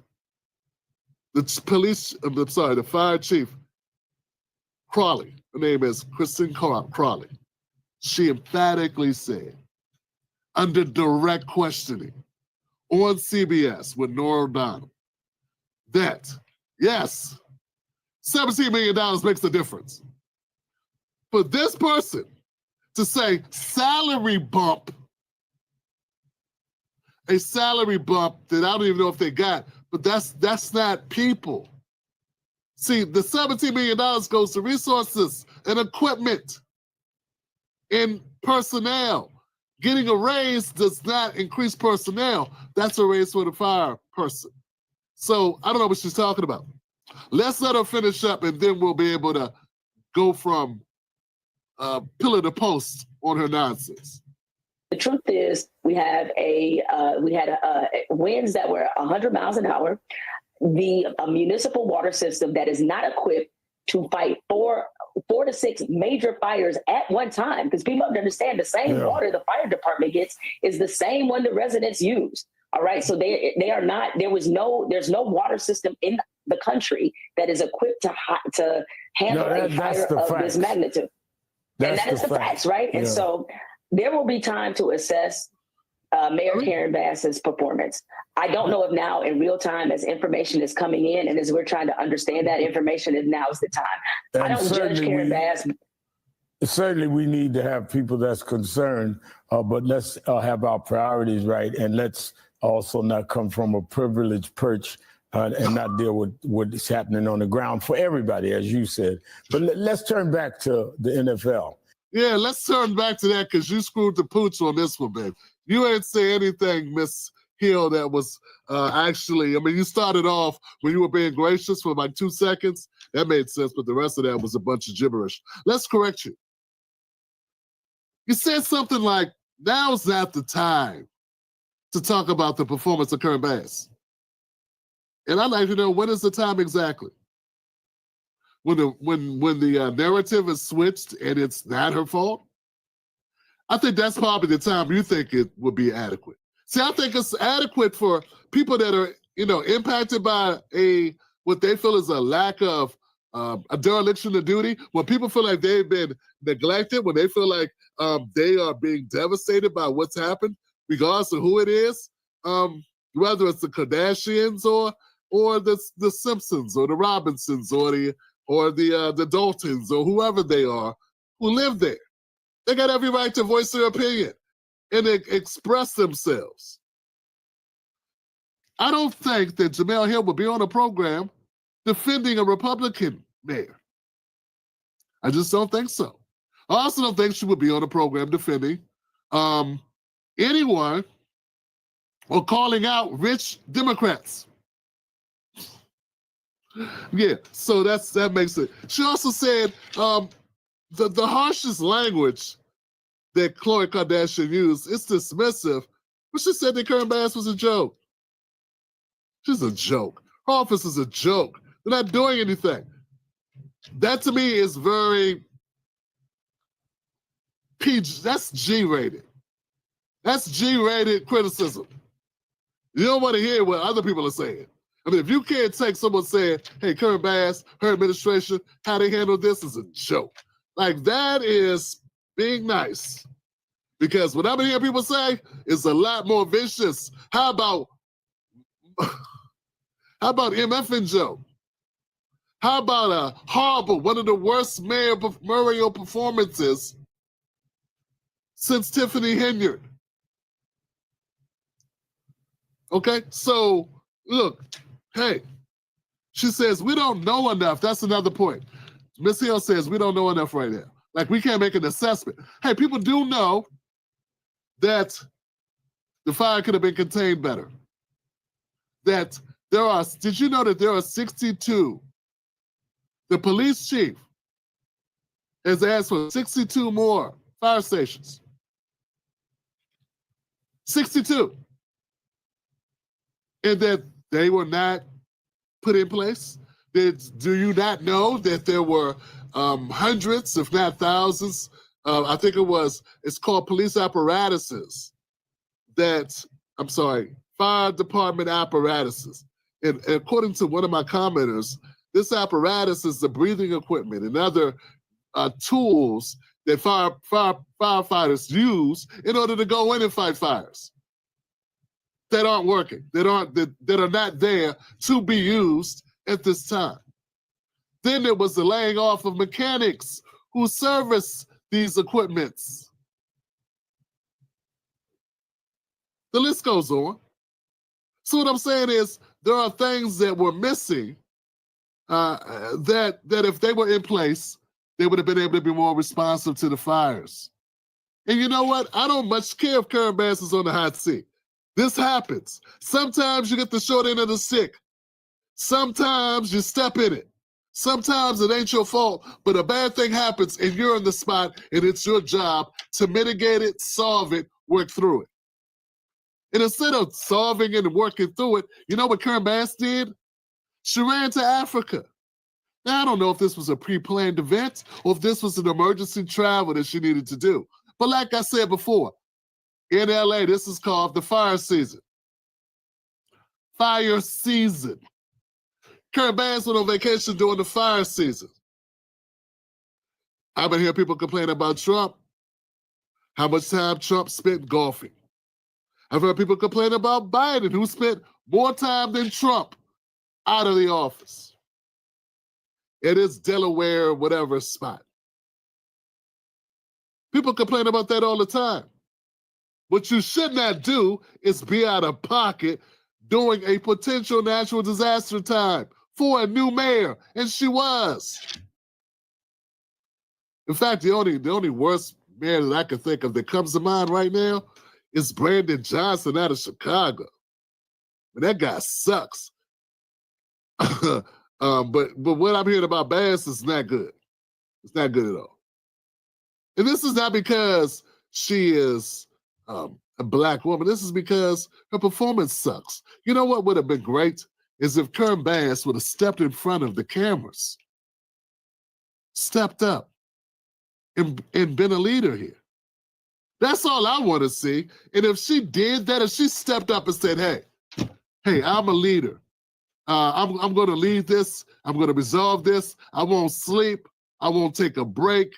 We're going to stay on top of this. And spoke in a way that gave people confidence and then moved in that direction. People are not seeing her activity, her disposition, and actual effective, tangible results that she is asserting anything, that she's got her arms around it, that she's moving forward. Instead, I saw a clip where the reporter was asking her about what she was going to do, and she was silent for 3 minutes. Or worse, she does this. The way they are moving, the unpredictability of how they're moving, the swiftness with how they're moving, you are not going to outrun these fires. If you stay, you're going to die in them, and it's not worth it. So if you're told to evacuate, get the hell out. Save yourselves. You can rebuild because we are going to rebuild.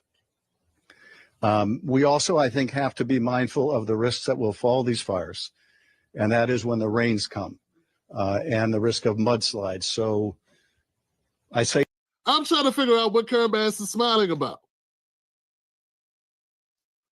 There's I don't know, maybe I'm tripping, but describing how people need to evacuate and how people can lose their lives, I don't know what there is to smile about. Do you see anybody else smiling in that video? If you saw someone talking about an event that costs the lives of 24 of your citizens, you're the mayor, these are your people.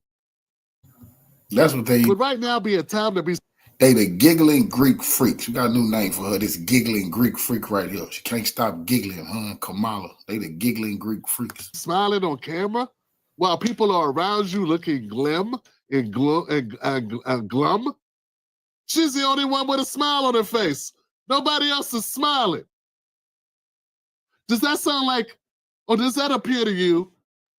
Be fair.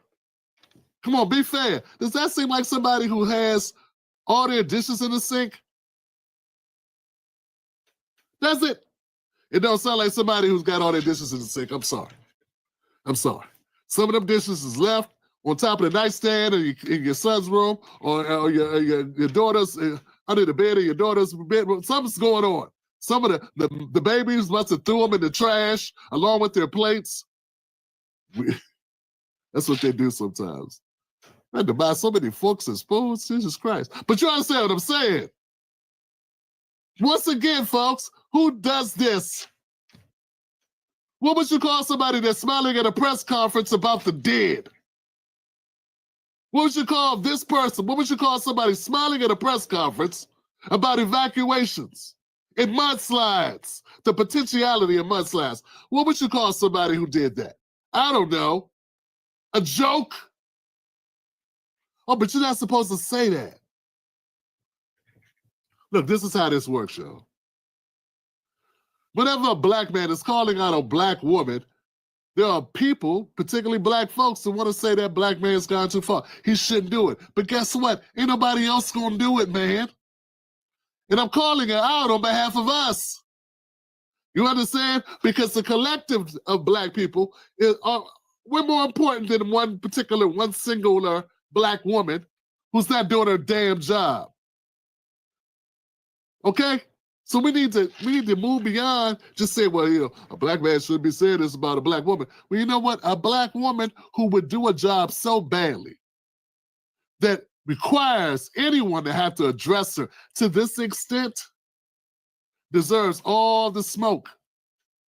If you're going to be smiling at a press conference like this, in this climate, after losing an election, the way you did against the Republicans, you had to know people would be coming for you. I don't think Karen Bass is ready for the job. I don't know how she got it. I know she got endorsed by a number of people. I saw a clip. I don't know what that clip is. LA Times just rescinded their endorsement of her. Not because she's black, but because the job she's doing sucks. And they should rescind their endorsement of Gavin Newsom. But I don't even know if they endorse Gavin Newsom. You understand what I'm saying? Yeah. So back to my point. I want to hopefully make myself clear here. I'm down for supporting a sister that supports us.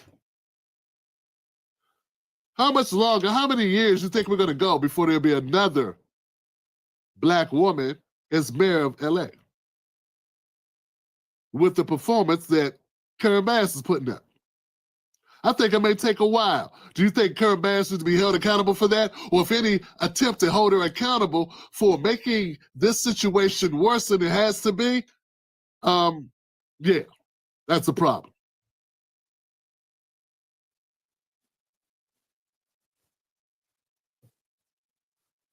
I think she should be held accountable.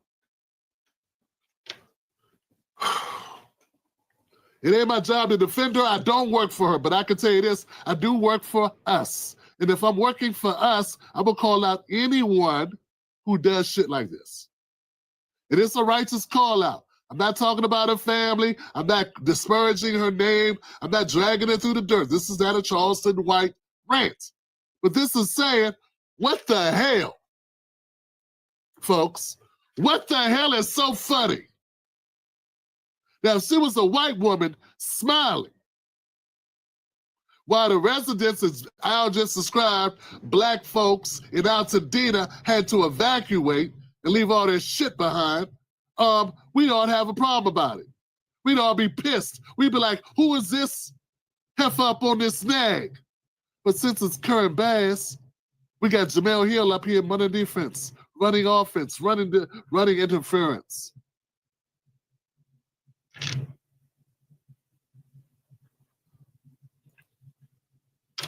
Well, I say, as long as we had a Democratic Party using blackness, defending the worst actions by throwing blackness in front of it and saying, but she's black, I think we need to call it out. You know what? It's going to be my job. Part of my job. That's part of my job. It's not my whole job, but it's part of my job. Because when you take advantage of and use my historical pain, the historical pain of my ancestors, of my family, my friend, my forefathers, in order to ingratiate yourself, in order to defend yourself when you haven't done the damn job, you don't get to do that. Always throwing up that mess about black people died, so this, so that, so the other thing, when it serves them. You know, so know what else? Black people died not to be mocked during death by actions like this by a heifer that can't even have a straight face at a press conference about the worst natural disaster in the history of Los Angeles. What kind of training do you need to know now's not the time to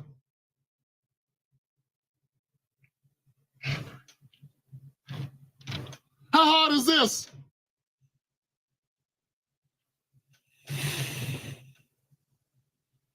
How hard is it to do that? All right, let's keep going. Yeah, I'm just getting started. I'm just getting started here, folks. But since we're moving right along, guys, hit the like.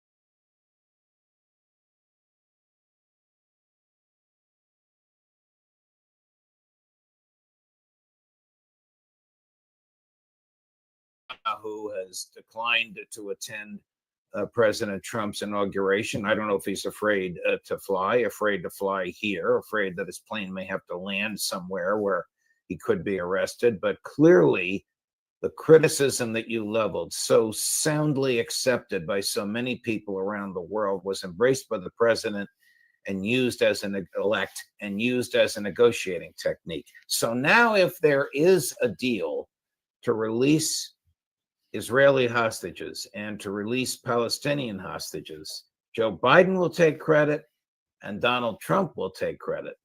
I'm talking to the man who caused this to happen. No, but I would say that if there is a deal, by the way, it shows that there is leverage, that the United States doesn't have to follow the foreign policy of some other country. The United States can follow its own policy. If there is a deal, this is Donald Trump's accomplishment. Joe Biden, I'm sorry to say, for years has just gone along with what other countries have told the U.S. to do. And this ceasefire should have happened a long time ago. If it comes, and it should come, it is coming through pressure that should have been applied a long time ago. This is a basic point.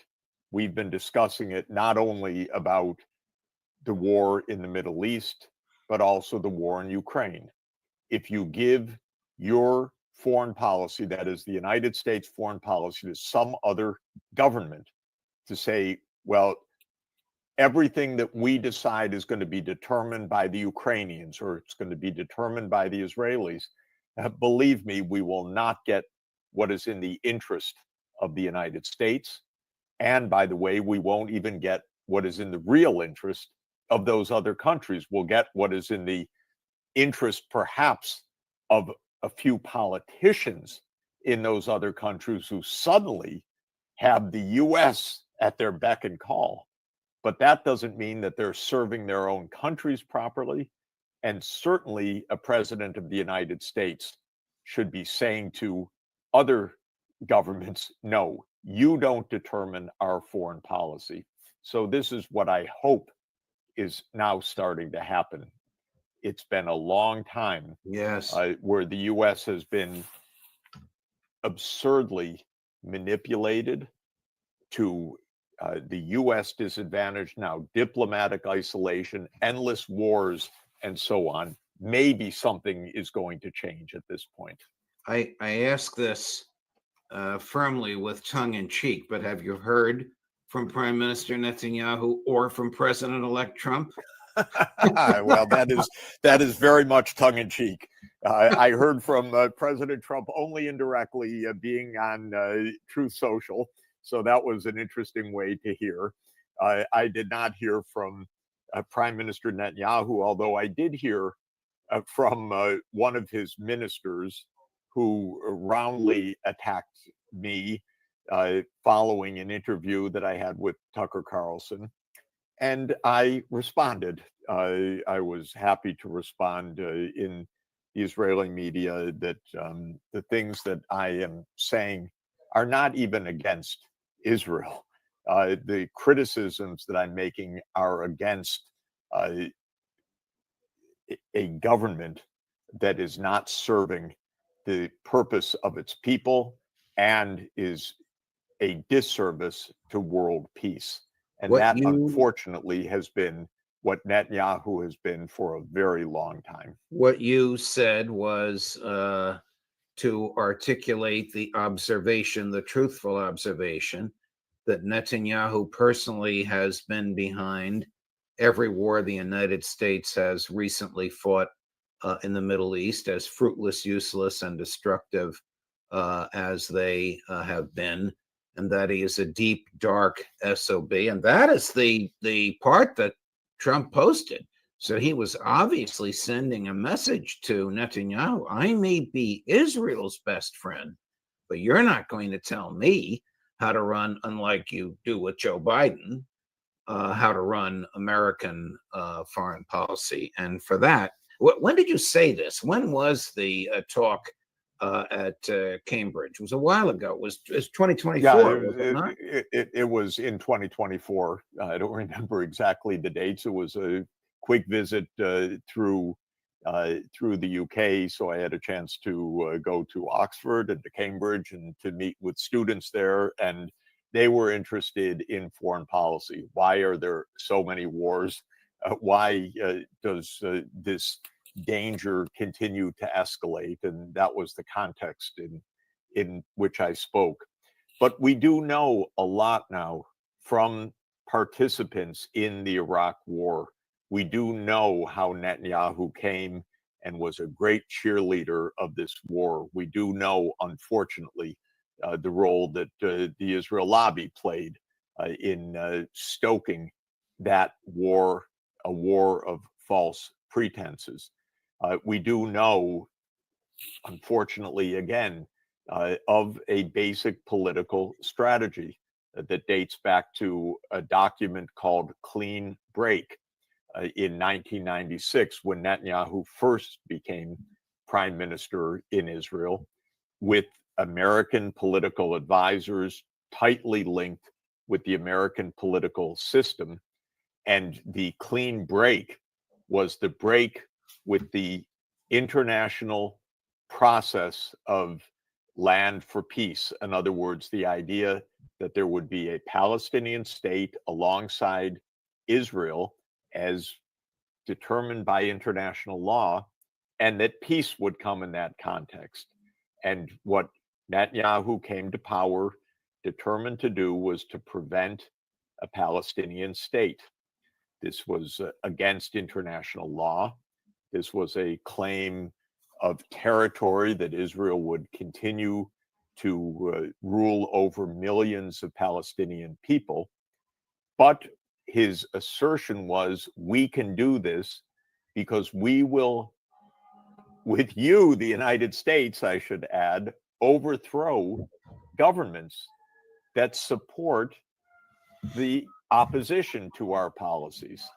And when Hamas or Hezbollah or other groups fight Israel, well, the governments in the region that support them, we will overthrow them. You should go to war with them. That was the idea. What an idea. Instead of saying there should be diplomacy, there should be an agreement based on peace, Israel said, no, we will have it all, and you will go to war so that we have it all. Now, we have an incoming U.S. government that has expressed in the past with President Trump very strong, unreserved support for Israel. And many people around President Trump have said in the past, well, yes, we can ignore the Palestinian question because other governments in the region, especially Saudi Arabia, will make peace with Israel, and they don't care about the Palestinians. They don't care whether there is a Palestinian state. They don't care whether Israel is occupying territory or fighting absolutely brutal, unnecessary wars, killing tens of thousands of people. They don't care. But that's false. What President Trump is going to find, and I think he knows this, but what he's going to find when he comes into office in a few days is that the Saudi government, which is an important ally of the United States, is saying absolutely clearly, we can have peace in the Middle East. We can, of course, have normal relations with Israel.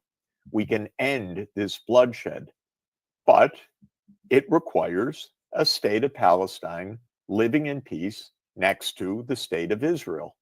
This is what all of the world has been saying for years, except the government of Israel under Netanyahu and the United States government, which under Biden did every single thing that Netanyahu said. And so we gave up our foreign policy. Israel under Netanyahu pursued a radical foreign policy. War has spread. Netanyahu was betting that when President Trump comes in, not only will the war spread, but the United States will go to war against Iran. That's the last one on Netanyahu's list that the United States hasn't fought so far. But what President Trump will hear from every country in the region, from the Saudis, from all of the countries in the Gulf, from Egypt, from Jordan, from the new government in Lebanon, from Turkey, and from Iran. Yes, from Iran. I know it because I hear it directly in my conversations with the leadership of that country. There can be peace. There can be normal relations with Israel, but only with a state of Palestine alongside Israel so that the region can go to peace.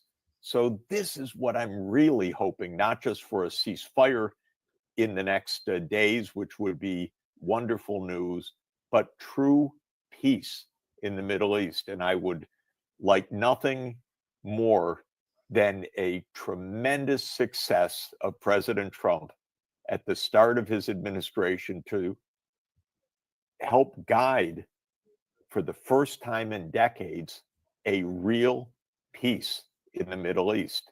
But it requires that the United States exercise its own foreign policy to say to the Israelis, whether you like it or not, international law, the UN Security Council, the UN General Assembly, the G20, the BRICS, the Arab League, the Organization of Islamic Cooperation, the whole world is saying we want peace, no more of these wars on behalf of an untenable Israeli policy. If President Trump will do this, this would change history for the good. This would make the world tremendously safer. This would achieve peace in the Middle East. And it's not impossible that this could happen. We may see a historic change sooner than we think because ministers Ben-Gvir and Smotrich are threatening to resign from the Netanyahu government. As I understand it, that might bring him under the 61 votes he needs in the Knesset, which will collapse his government and force elections in Israel. People should understand who Ben-Gvir and Smotrich are. They are not only core to Netanyahu's government right now, they are complete extremists.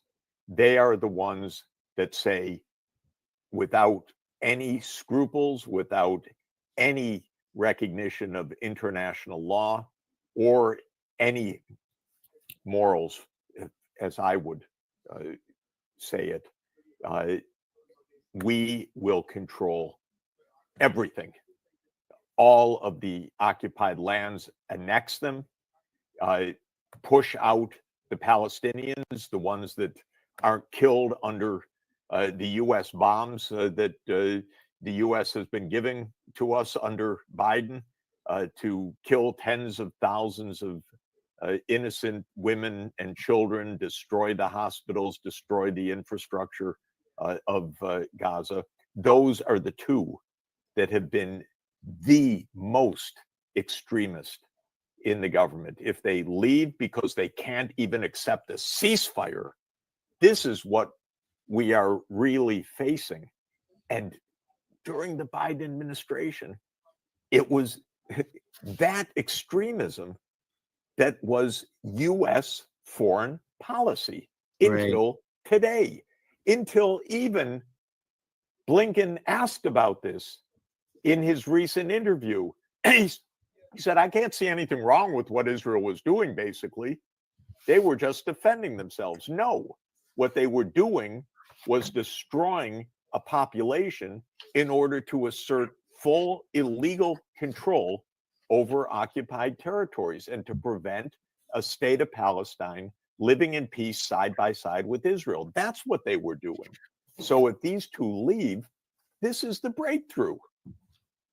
Chris, I'd like you to look for that clip of Secretary Blinken being asked about, by the New York Times reporter, are you worried that history will view you as having presided over genocide while Professor Sachs and I speak? Was Benjamin Netanyahu involved in the assassination of Yitzhak Rabin? Oh, I don't think so. I don't know. I don't think so. But what I do believe is that the extremism and the zealotry was responsible for the death of a peacemaker, because Yitzhak Rabin was the last prime minister of Israel that really tried to have a state of Palestine and a state of Israel as the basis of peace. And he was killed not by an Arab jihadist. No, he was killed by a Jewish zealot of the kind that is in power today. And many of the political supporters of the government in power today, one could say, cheered or approved, some even celebrated the death of a peacemaker. Well, this is known throughout history. I don't think Netanyahu, God forbid, but it wouldn't cross my mind that he himself played any role in that. But the extremism in Israel became real. And that extremism has been the base of the Netanyahu policies for years, which is to say there is no way to peace. They just want to kill us on the other side. So we have to do what we have to do. This is the big lie. Right. Which has brought us so many of these wars. Here's Blinken, Secretary Blinken on genocide. Please watch his, it's a short clip. Please watch his body language, Jeff. Do you, Secretary Blinken, worry that perhaps you have been presiding over what the world will see as a genocide? No, it's not, first of all. Second, as to how the world sees it, I can't fully answer to that. But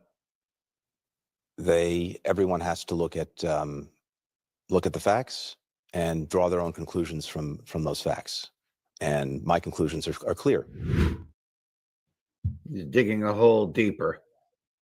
Well, it's not everyone has to look at the facts and draw their own conclusions. There is of course, an urgent, globally watched case being adjudicated right now in the International Court of Justice, brought by the government of South Africa, joined by many other governments that say, on the basis of extraordinarily detailed briefs, that Israel is in rampant, gross, flagrant violation of the 1948 Genocide Convention. So Secretary Blinken isn't going to be able to just say, well, that's your opinion and my opinion is different. We will have a careful, detailed scrutiny of this, which is underway right now. It's shocking to read the briefs that have been put in on this issue, because they are detailed, they are harrowing, they are extraordinarily unpleasant to read, describing the intentionality of Israeli leaders to make Gaza completely unlivable, the celebration of Israeli Defense Force troops posted on TikTok and others as Gaza is destroyed, the targeting of hospitals, schools, clinics, mosques, water supplies, power, basic infrastructure, the denial of the most urgent relief, food supplies, medical supplies, the lack of anesthetics as surgeons are operating on children without anesthetic who have been wounded in Israeli bombings, and then the doctors themselves being killed, even sending messages to their loved ones. I have to continue on my duty until the end. And Israel destroying these hospitals. And this is not even hidden. This is posted on videos day by day.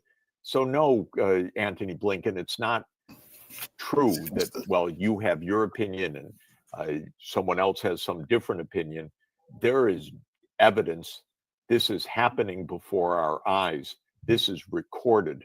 This is collected and collated. This is being reviewed by the justices of the International Court of Justice. This is a real charge. This is not some word that's being bandied around.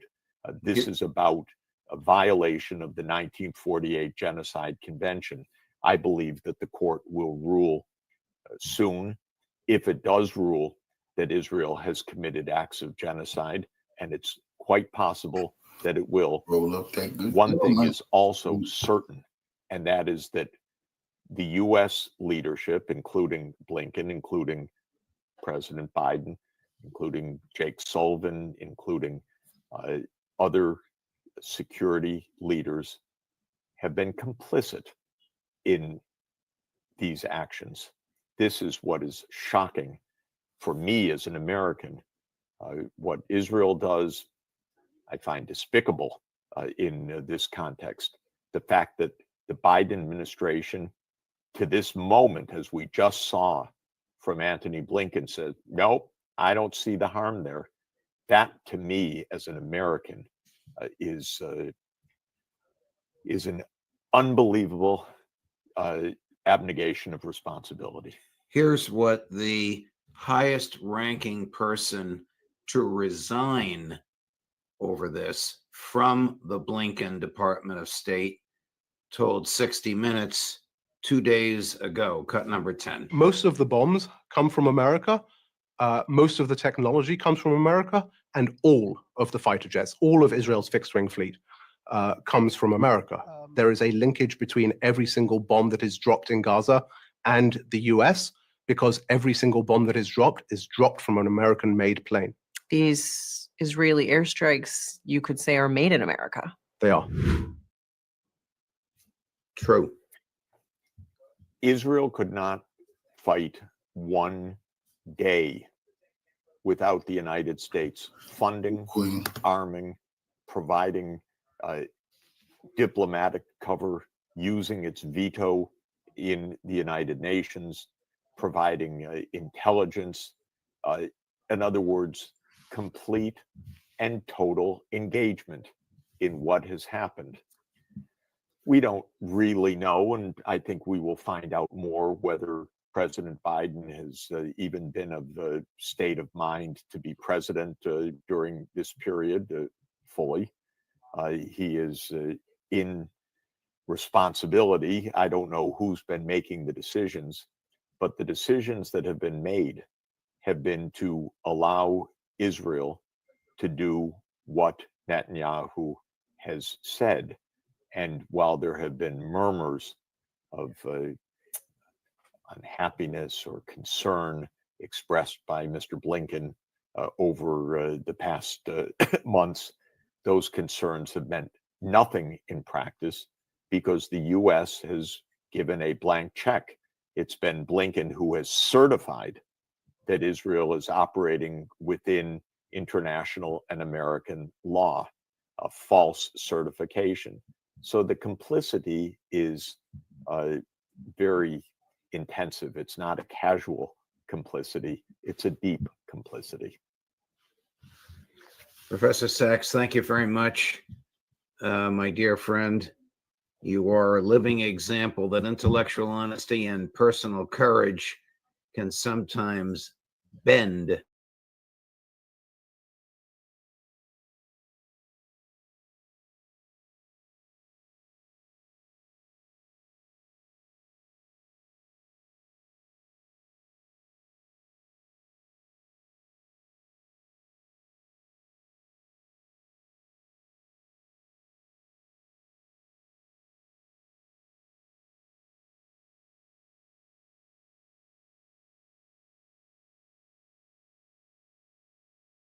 regime. And for the people of Syria, it is no longer necessarily scenes of jubilation over the ending of a brutal regime that's on their minds, but now wondering if they have swapped one despotic government for another.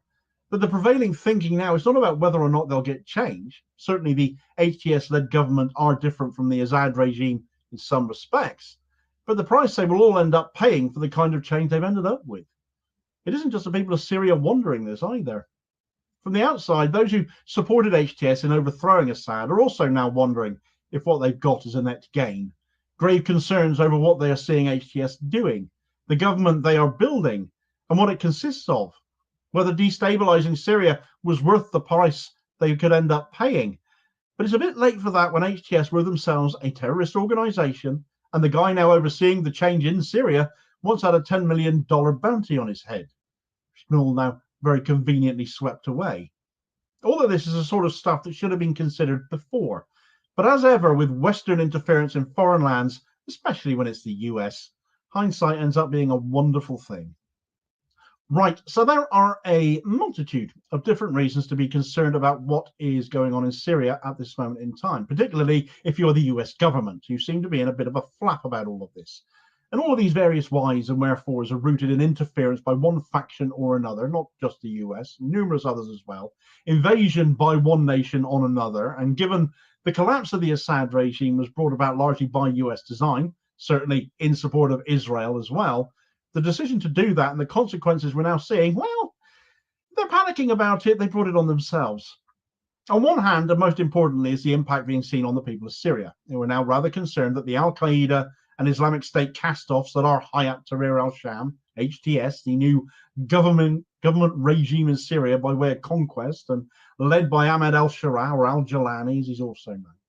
Elections were meant to have come quickly, but these have now been delayed for 4 years. And this has given cause for a lot of concern amongst the Syrian people, since they and the rest of the world need only look at Idlib province, where HTS have been in control since 2015, to see what that might end up looking like, and what the US and Israel were prepared to unleash by doing a deal with terrorists to simply disrupt Iranian influence and do Israel a solid. Idlib has been described as a nucleus for all of Syria by al-Shara. So what has happened there may well be rolled out to some extent to the rest of Syria, if not completely. In Idlib, where women used to be able to reveal their hair freely, all the women must now wear head coverings. Many wear the niqab now. HTS fighters casually walk around with AK-47s in the streets, sporting black armbands upon which is displayed the Shahada, an Islamic testimony of faith. This was also seen displayed on a white flag being flown in Idlib recently instead of the newly minted flag of Syria. And the flying of a white flag with the Shahada on it is something also seen in Afghanistan these days, under the rule of the Taliban, as they are there, where people have celebrated the end of an oppressive Assad regime that indulged in disappearing people, torturing them to death and execution. HTS and Idlib have been little different to that. As far as religious denominations go, the Christians fled Idlib in 2015 when HTS and their allies in the Turkestan Islamic Party, Uzbeks and Uyghurs from China, took over. The local Druze inhabitants have also been persecuted. A notable massacre amongst their number in 2015 saw 20 people killed, all for the sake of one Druze inhabitant refusing to give up his home to an HTS commander. Sound familiar? No wonder they want to get along with Israel so much. There have also been reports this week of persecution of the Alawite population in Hama, a religious community being persecuted by HTS on the grounds that they are all seen as being pro-Assad, which is a very convenient excuse to scapegoat an entire community, isn't it? Isn't that the sort of stuff Assad used to do? The fear is this will be seen much more widely now HTS run the whole country, despite claims by al-Sharaa to the contrary. For example, Christians in Aleppo were allowed to celebrate Christmas without interference, despite the church grounds of St. Elia Maronite Church, where they went for worship, being guarded by HTS soldiers. Of significant concern to the US and other Western allied nations to Israel, having laid out this bit of groundwork now in this video as I have, is the fact that the new HTS administration have now taken some of these foreign fighters and placed them in positions of power within the Syrian government. The Cradle detailed some of these, an excerpt reading. According to Reuters, the United States, France, and Germany have expressed serious concerns to Syria's new HTS-led government regarding the appointment of foreign fighters to senior military positions. US envoy Daniel Rubinstein addressed the issue directly with Syria's de facto leader, Ahmed al-Sharaa, Abu Mohammed al-Jalani, during a meeting at the presidential palace in Damascus. Similarly, French Foreign Minister Jean-Noël Barrot and German Foreign Minister Annalena Baerbock raised these concerns in discussions with Sharaa on the 3rd of January. In late 2024, Syria's new administration made nearly 50 military appointments, including at least 6 foreign fighters from countries such as China, Turkey, Egypt, and Jordan. Notable appointees included Abdulaziz Dawood Kudberdi, a Chinese Uyghur militant linked to the Turkestan Islamic Party, and Egyptian Ala Mohammed Abdelbaki, previously sentenced to life in prison in absentia in Egypt on terrorism charges. Syrian officials defend their decision, stating that many of these foreign fighters have been in the country for over a decade, contributing significantly to the fight against former President Bashar al-Assad, and cannot be returned to their home countries where they may face persecution. Well, God forbid they face persecution in their home countries while they're busy delivering persecution in yours, eh? As concerning as all this might be, though, Israel seems set on making matters even worse as all of this is going on, by having a completely different view of what they would like Syria to look like. Whilst the US will incessantly keep funding Israel, of course, they are very much remaining in Syria, unwanted there as they are by HTS, but not to the point they wish to go to war with them, because they still want to be besties with the Netanyahu regime. Israel wants Syria to be broken up into several independent, what they are calling cantons, essentially states, if you like, much in the way the former Yugoslavia was split up into the likes of Bosnia and Croatia, etc. Israel want to balkanize Syria, in effect, removing it as a single power and a single threat to them, whilst also in their minds making sure Iran can't ever support the likes of Hezbollah again, with a unified Syria that's going to be pro-Iran taken off the table for good, as they've been able to in the past, notwithstanding the fact a destabilized Syria, of course, has allegedly made it even easier for Iran to carry on helping out Hezbollah. Now, there is no reason for HTS to agree to that vision of Syria at all by Israel. They run everything now, don't they? But it could provide Israel with yet another excuse to stay in Syrian territory, which they say they plan on doing for the long term. So US-backed Israel and US-backed HTS potentially coming to a head there. Another fine mess to come in due course, it would appear. Further discontent has come with the foiling of an attack by ISIS on the Sayyida Zainab shrine in southern Damascus, a regular target for ISIS under the Assad regime as that has been. But given the HTS regime contains elements of ISIS itself, You'd have thought ISIS would pack this in with a more acceptable leadership now in charge, wouldn't you? But it seems they might not be as tight as we might have assumed they were. And this then casts another light and another headache on the US as Turkey continues to attack their Kurdish allies in the north, an area where the Kurds guard the detention camps and prisons of thousands of ISIS fighters. It might have been an easy assumption to make that if these ISIS fighters escape, they might join HTS. But actually, it seems it's just as likely they take up arms against them as well and destabilize Syria even further should they be released. And that presents a headache particularly for us here in the UK, as amongst those prisoners in the north of Syria is a certain Shamima Begum. Being set free will beg questions again of whether she should have been brought back here to face justice, where she could have been securely locked up, if that is the decision that ended up being made. The Syrian Democratic Forces, the Kurdish-led US allies, have in response to all of this, asked the US to ensure that upon Trump coming to power, that they won't withdraw their forces from Syria. Should they do so, those ISIS captives will almost certainly end up being freed. Turkey being hell-bent on defeating the Kurds no matter what. And actually, this has had me asking questions regarding US-Turkish relations, because like us here in the UK, both Turkey and the US are manufacturers of parts for those blasted F-35 jets that Israel have and are committing so much damage with. Yet surely they must be butting heads over this northern Syria situation. Or is it going to be a case of the US drop the Kurds right in it for the sake of both them and Turkey being on the side of HTS? It's a situation it's not particularly clear to see how that will turn out, especially when another angle to US supports for the Kurds is that between them, they control the majority of Syria's oil fields. All in all, the Syrian people seem to be the ones set to suffer most of all. They've swapped one regime for another, and depending on religion and whether and where in Syria they are, will depend how they get treated. Democracy seems a pipe dream with HTS bedding in for the next 4 years, and with conflict all around them from US interests, Israel, Turkey, and ISIS. It's no wonder the Syrian people, much like foreign governments witnessing the mess their own interference seems to have wrought, are wondering if things are just as bad, if not worse, than they were before, and could worsen still before things have a chance of ever getting better. What direction of travel do you think events are going to take here? Do let me know in the comments. Elsewhere, meanwhile, Israel's ever-growing headache in Gaza, the revived Hamas, have managed a level of escalation in the last few days that has just floored Netanyahu and co. The IDF's incompetence writ large, frankly, as it appears, most cat-handed army in the world as they are, leading to daily rocket attacks from Hamas as if Israel had not committed the razing and genocide of the Gaza Strip at all, and they don't seem to have a Scooby about how to deal with it. Get all the details of what appears to be an ever-growing failure by Israel in this video recommendation here as your suggested next watch. Please do also hit like, share, and subscribe if you haven't already so as to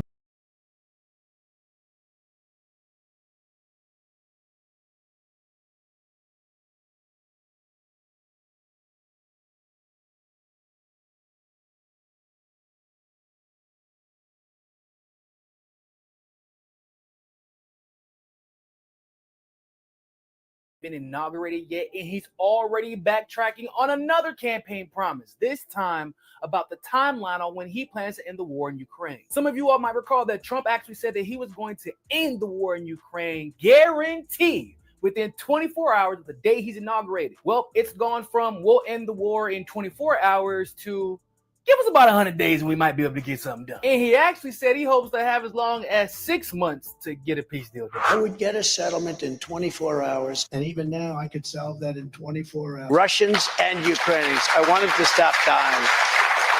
And I'll have that done. I'll have that done in 24 hours. I will get it settled before I even become president. I would fix that within 24 hours. And if I win, before I get into the office, I will have that war settled. If I win this election, the first thing I'm going to do is call up Zelensky and call up President Putin, and I'm going to say, you got to make a deal. This is crazy. Ukraine and Russia, the stupidity with it. I will get that negotiated and ended before I ever take office. I'll do it after the election as president-elect. Shortly after I win the presidency, I will have the horrible war between Russia and Ukraine settled, and we'll do it quickly. Before I even arrive at the Oval Office, shortly after I win the presidency, I will have the horrible war between Russia and Ukraine settled, and it will settle with Ukraine and Russia. I will get them to settle that war very quickly, even before I become president, as a president-elect. 6 months.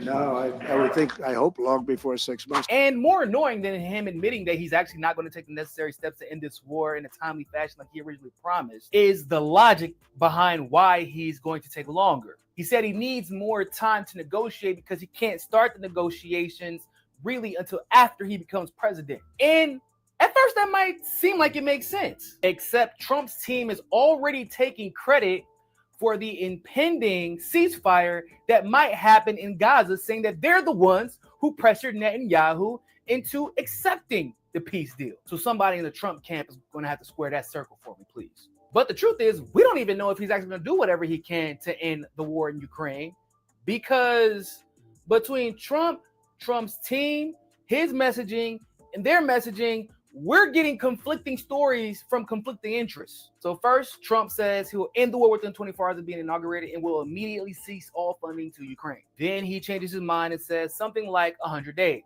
or maybe 6 months. But Trump's national security advisor is talking about Ukraine and the necessity to lower the conscription age to strengthen their front line, which Trump never personally discussed supporting, but he also hasn't denied the support of that particular policy from his personal national security advisor. And Trump said he can't commence negotiations until he becomes president, but he already started negotiations when he was in Paris, when he met with Macron and Zelensky. He even tweeted about it and talked about how a peace deal was impending, and he felt positive about those negotiations. So what is it? Is it 24 hours after inauguration, or 100 days, or 6 months? Are you going to stop funding Ukraine like you promised?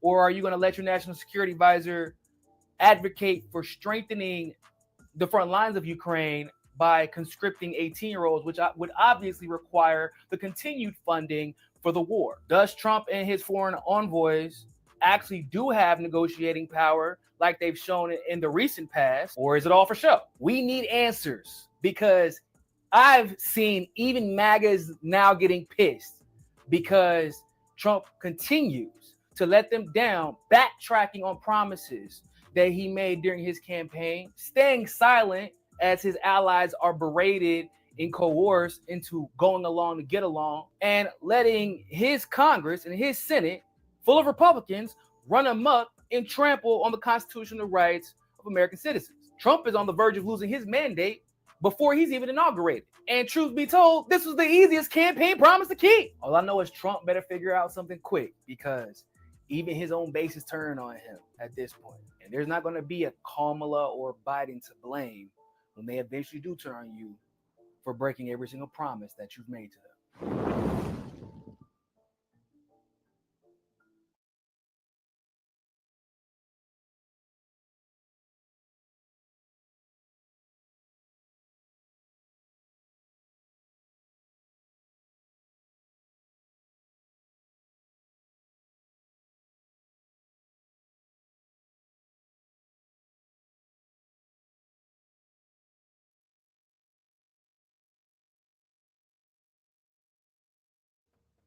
We start with sensational details from Trump's team on Ukraine. So, the advisor to the future U.S. president on national security, Mike Waltz, confirmed in an interview with ABC that preparations for a meeting between Trump and Putin are already in full swing. Where, and what format, and when the negotiations will take place is still unknown. Several countries are offering the territory for the summit of the century: Serbia, Switzerland, Turkey, Saudi Arabia. Waltz announced a telephone conversation between Trump and Putin in a few days or weeks. According to Waltz, the U.S. president-elect believes that achieving peace without Russia is impossible, as is pushing the Russian army beyond the borders of Ukraine and Crimea. Waltz said that Trump is aware of this. Moreover, he believes that the current status quo should be recognized by the entire Western world, and Russia should receive security guarantees in order to prevent a repeat of the conflict.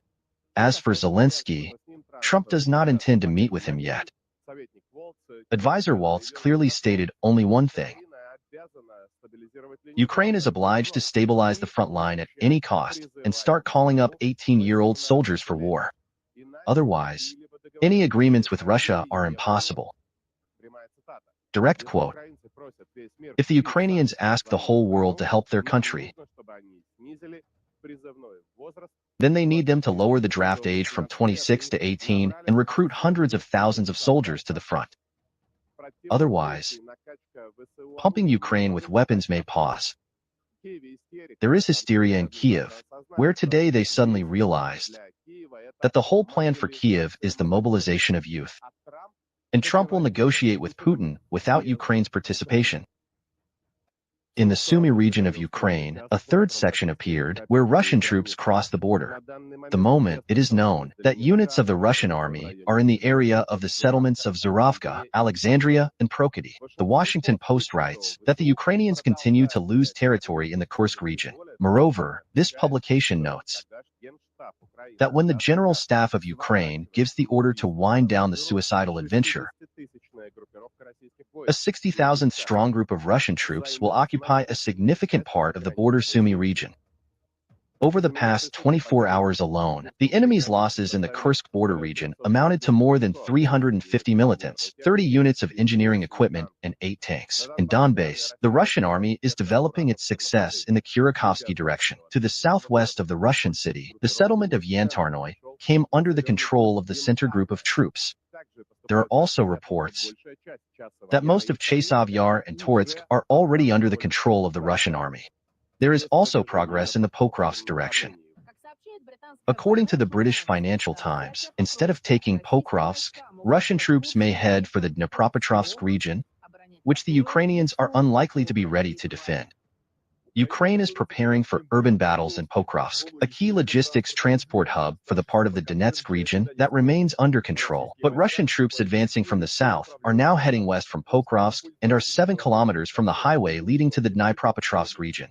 The Russians have decided to use a different strategy to approach from the south and bypass the city, rather than throw all their forces at it, a senior Ukrainian military intelligence official said. Ukrainian internet resources report that both Toretsk and Chasov Yar have been almost completely captured by Russian troops.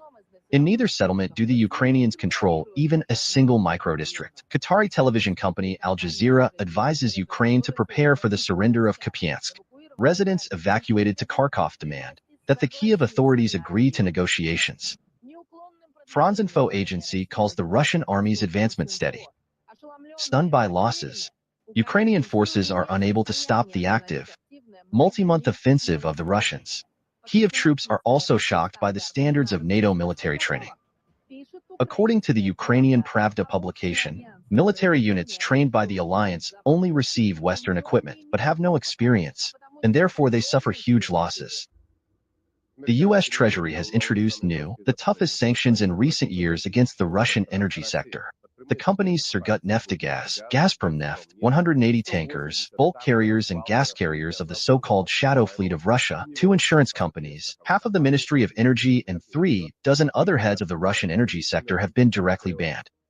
All this is happening after Trump's statement about the upcoming meeting with Putin and after the Financial Times article that Trump could cancel a number of anti-Russian sanctions. Now, if Donald wants to cancel new sanctions, he will need the consent of Congress. This is on the one hand. On the other hand, as Bloomberg writes, Trump will not cancel the sanctions because Biden's decision helps him clear the market for American oil. And in general, the Americans, when they impose sanctions, they do not cancel them, both against Russia and against other countries. It is enough to recall the Jackson-Vanik Amendment, which was introduced in the 1970s, when the USSR allegedly did not allow Jews to leave the country, and then the Americans annually extended this amendment until 2012. American sanctions also affected Serbia. Washington demanded that Belgrade get rid of its share in a joint company with Gazprom. The share of Russian companies should be reduced to 0. This was stated by U.S. Assistant Secretary of State O'Brien.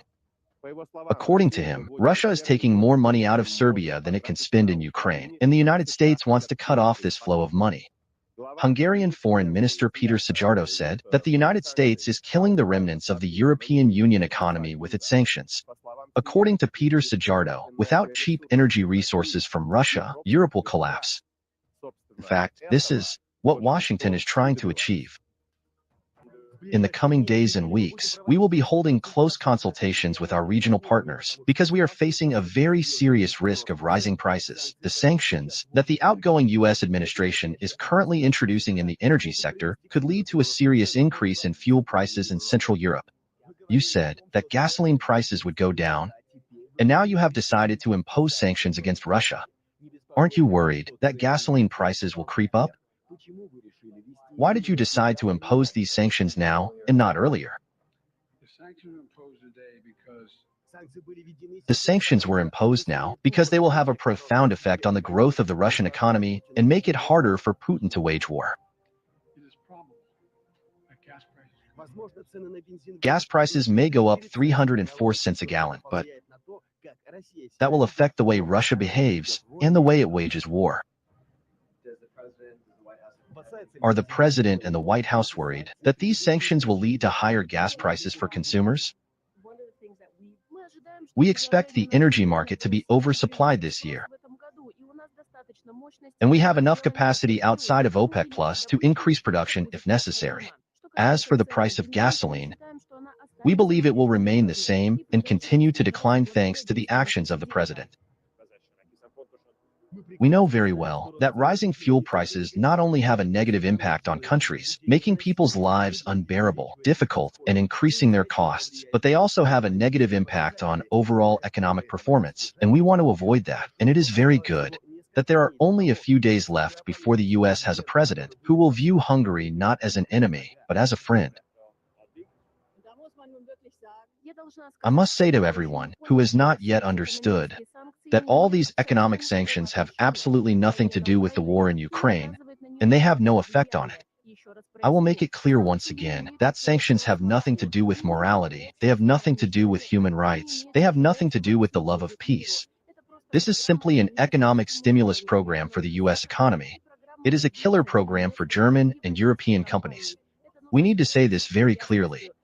And they also have a very clear goal. Their goal is to increase the US share in global value creation again at the expense of Germany and Europe. That is the point. As a weakening superpower that has lost its global hegemony, the US is fighting for its influence in the world. From Monday, a special group with the participation of Minister Sakova will continue to put pressure on the Ukrainian side to resume the flow of gas from east to west. Ukraine itself is losing 800 million euros in gas transit fees. If we do not work on importing a certain amount of gas from the east through Ukraine, we will see a gas shortage in Europe and a huge increase in prices. Trump said that the Danes have several dog sleds in Greenland, while Russia has 60 icebreakers. Trump does not rule out seizing this island by force. All options are under consideration. But at the moment, the main strategy is to buy the island from Denmark or hold a referendum on independence. Allegedly, Washington knows for sure that the inhabitants of Greenland are preparing to join the United States. This was stated by an ally of Trump's son, Charlie Kirk.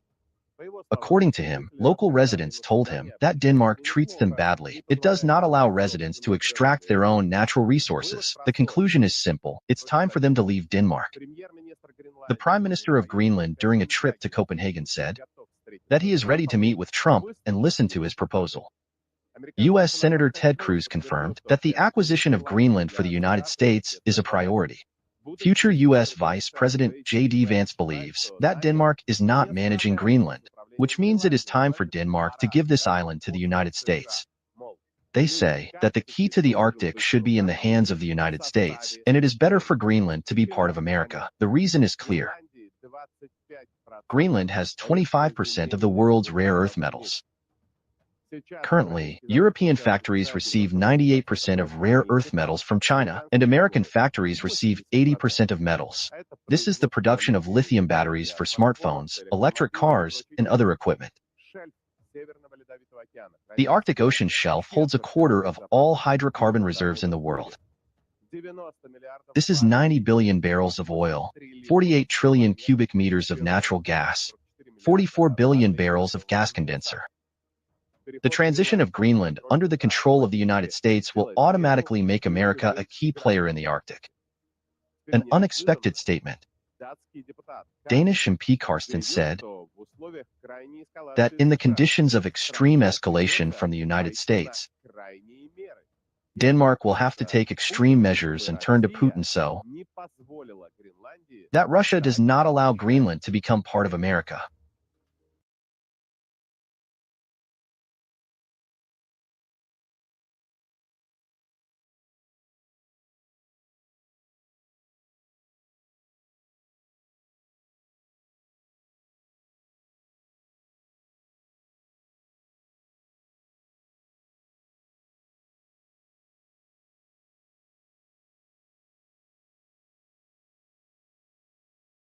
Have this conversation about Venezuela. Weirdly enough, also on his way out, the Biden administration has decided to put a bounty on the head of Nicolas Maduro. Now, Maduro is the president of Venezuela. And if you remember, we've had this canard once before where they tried to act like Juan Guaido was president of a country to which he was not president of. And even went as far as to try to have this kind of violent overthrow that went nowhere in the middle of the street in Venezuela. And yet they still ran around with this fiction as if that Juan Guaido was somehow president. Well, we now have a new Juan Guaido 2.0. So let's get some more information about Juan Guaido 2.0 and the $20 million bounty that the Biden administration has put on the head of Nicolas Maduro, the actual Venezuelan president. We're joined with Joe Emmonsberger. He's a journalist and author, co-writer of The Extraordinary Threat, the U.S. Empire, the Media, and the 20 Years of Coup Attempts in Venezuela. You are the man to talk to today. How you doing, Joe? You doing all right? Good. Thank you very much for inviting me. Thank you for joining me, man. I really do appreciate you joining me on this. Like I said, you're the person to talk to. So the Biden administration is going with their Juan Guaido 2.0, and they put a $20 million bounty on Nicolas Maduro's head, and they've apparently anointed a new president for Venezuela, which will be news to the Venezuelan people. But whatever, the U.S. has anointed their Venezuelan president. Who is this guy, and how on earth is the U.S. putting a bounty on the head of a president of a country? Give me your thoughts on this. Yeah, the bounty goes back to the Trump era. They increased the bounty that was already on. They already placed on the heads of the top of the Venezuelan president Maduro and some of his top.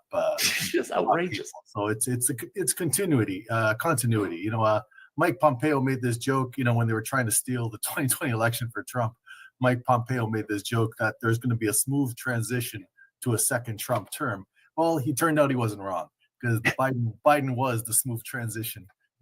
Policy. Back then, like you said, Juan Guaido was their man. He wandered around Venezuela, never got arrested, and eventually became such a pathetic figure they had to ditch him.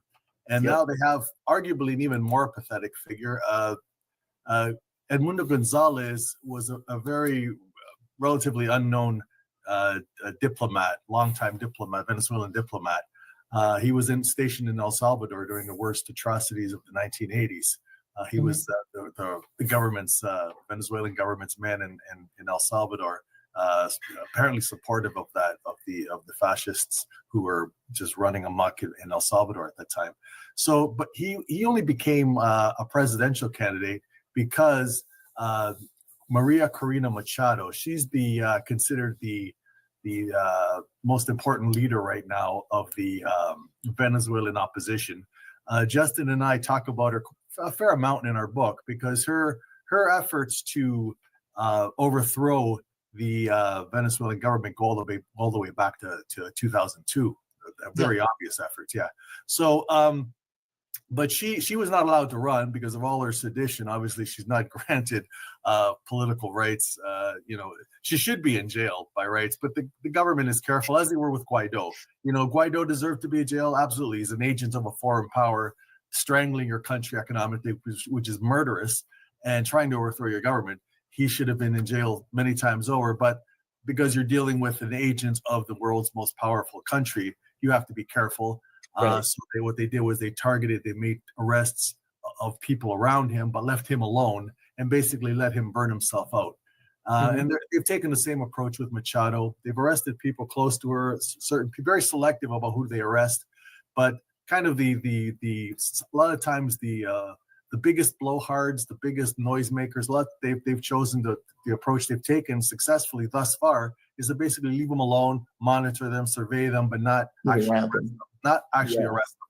So Machado says she's in hiding, which is ridiculous. I mean, if the Venezuelan intelligence services aren't capable of finding her, she's going to appeal for a rally, then go back into hiding. So it's pretty ridiculous. She's a ridiculous figure. She's becoming just as ridiculous a figure as Juan Guaido, but she is actually everybody in Venezuela knows that she is the actual leader, and Mundo is just her puppet, basically. So which makes him an even more ridiculous figure in that sense than Guaido was, because he's basically out of the country. Okay, that's what I was about to ask you. He's not even in Venezuela. He's outside of Venezuela, and they're claiming he's the president. Did he win an election by chance? No, because the first of all, because he's an obvious proxy of Machado, he should never been allowed to run anyway, because he was obviously just a puppet of Machado's who was not allowed for running. So it was just his whole candidacy was basically floating the law from the beginning. So what happened was but they let him run. They had the election. The electoral authorities declared Maduro the winner, because there was the opposition was stirring up noise saying that they'll know we have tallies showing that we won. So what they did was they went to there's a special chamber of the Supreme Court that oversees elections, and they reviewed all the electoral materials. Gonzalez and his side didn't even present anything to the authorities there, and the authorities said yes, we're the results stand, and Maduro's now they're the ultimate. They're like the U.S. Supreme Court.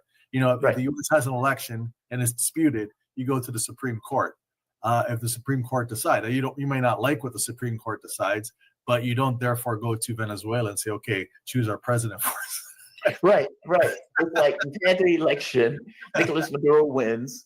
The U.S. candidate comes back and says, well, wait a minute, we have information saying that we won. And says, okay, well, you go to the court, and then they don't present anything. And then the U.S. comes back and says, well, our candidate actually won, despite what the Supreme Court and despite what the voters are saying. We have decided that this is the new president.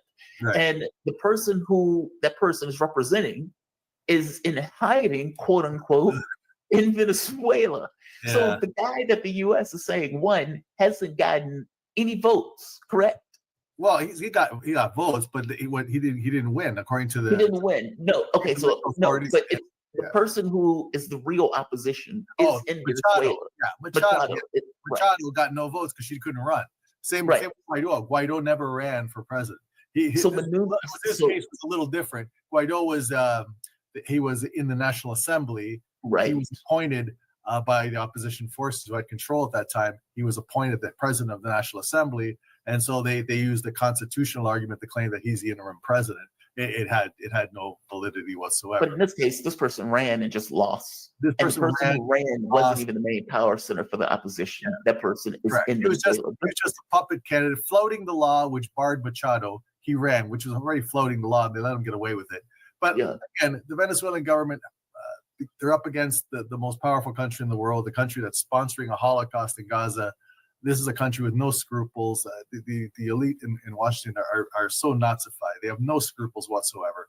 And so they have to be careful. They're careful how they deal with this. And look, they handled Guaido quite well. I mean, for all intents and purposes, they didn't kill. It's like Guaido was, somebody put an article, he was the safest man on the planet for that very specific reason that you mentioned. It was like nobody's going to hit Guaido. Guaido could walk through Venezuela, the most safest guy on the planet, because nobody wanted to invoke the wrath. And that was my concern. I was concerned about that. I was concerned. What if some opposition forces decide to stage a false flag by a side? But again, the Venezuelan authorities, I'm sure they protected him well, because, like you said, there's other forces who could try to stir things up by trying to kill him. So, nothing happened to him except for some crowds threw coffee at him and stuff. I mean, he was thoroughly despised. Right. Yeah, they hated him. I mean, because he wanted to overthrow the government, like even if it was a violent overthrow. And that was the wild part. When there was those military officers that came in, I believe Civil Corps, as something else. Well, Guaido was perfectly fine with overthrowing Maduro, even if it was through violent means. So you can imagine that if you're a Venezuelan and you hear that, well, you're going to feel some kind of way about that. Yeah, not only that, but he's responsible. He's directly supportive of the economic strangulation of Venezuela that's been going on. It started under Obama in 2015, but then it dramatically intensified under Trump in 2017. So go into that for me and explain the impact of those sanctions on Venezuelan life. Yeah, we wrote about this in our book. We detailed the numbers, but basically at the height of the sanctions, they were taking like 13 to 20 billion dollars a year from Venezuela. It was a massive amount because Venezuela is already under a huge economic contraction. So you're talking like roughly like the numbers translate to something like 20% up to 20% of GDP. It's just a massive. I mean, they're harsher than the sanctions that were imposed internationally on South Africa during apartheid. It's just absolutely economic strangulation. It's just absolutely barbaric. And Guaido and all the opposition forces, they support that. This Machado's even called for foreign invasion. She's made no secret of this. She's wrote about it on Twitter in English. She's made clear what she wants. And like I said, she was involved with coup attempts going back all the way to 2002. She met with George W. Bush when he was in the White House. And trying to gin up support for U.S. Helping them overthrow the government. She's been involved in this for decades, and she's never gone to jail for it. She's been booted out of the National Assembly at one point several years ago. She put out this absolutely insane video wearing a raincoat in the sunshine the other day, whispering and saying that Venezuela will be free one day. It was so ridiculous. She's a really ridiculous figure, but she goes back decades in doing this, and so they've handled her so far well. But these sanctions are absolutely devastating, and there's no end in sight really to that. They could even get more. Biden, in order to please Chevron and some other companies, kind of weakened the sanctions significantly, not totally, but significantly, but. And because things were going bad they still are going bad in Ukraine, and oil prices spiking, and that. So that encouraged the U.S. to that incentivized them to kind of weaken the sanctions a little bit on Venezuela to get more oil supply. Right. I don't know if the same conditions will hold going forward. We don't know. Oil prices are unpredictable, but a lot of things, how Biden proceeds or how Trump proceeds, same thing. How Trump proceeds from here on, he will possibly, in my opinion, likely re-intensify the sanctions. And I was very worried actually about this inauguration because the Western imperialists, I think, were very emboldened by the fall of Syria. By some of the success that Israel's had recently against Hezbollah, and I think they were emboldened by that. You see that in some of the language Trump's using about, he wants to take over Greenland, take over Canada, take over Panama. He's like, he's absolutely berserk. And I see some of that hubris, from you have a little bit of success and you think, well, why not go for it? Maybe we can, really gamble and try to overthrow everybody. But fortunately, fortunately, it went up on the hitch. Well, I think I agree with you. It seems that they have looked at the world in a few fronts. I think they saw Ukraine being overthrown, meaning the Yanukovych government, and they were able to call that a revolution of dignity and just run with it. Mm-hmm. And so all of the languages like Russia invaded. Well, it invaded a coup government that you guys overthrow. So let's be very clear that the original premise of it, the Ukrainian democracy, if you want to call it that, had been fundamentally overthrown. Of course. If you look at what they're doing in Georgia, where they look at Ukraine thinking that's a success, weirdly enough. And so maybe we can do something similar in Georgia. If you look at Romania and the way that they've effectively killed a government in Romania that was supposed to win, the Karl Gorgachku, who was going to win that election before the Ukrainian court stepped in. And so I think in Syria is another good example where they just effectively overthrow the Syrian government without too much fanfare. Look at Israel. and the killing that they've been able to do in Lebanon, or for the matter, West Bank, or for Gaza, with the world just kind of watching them do it.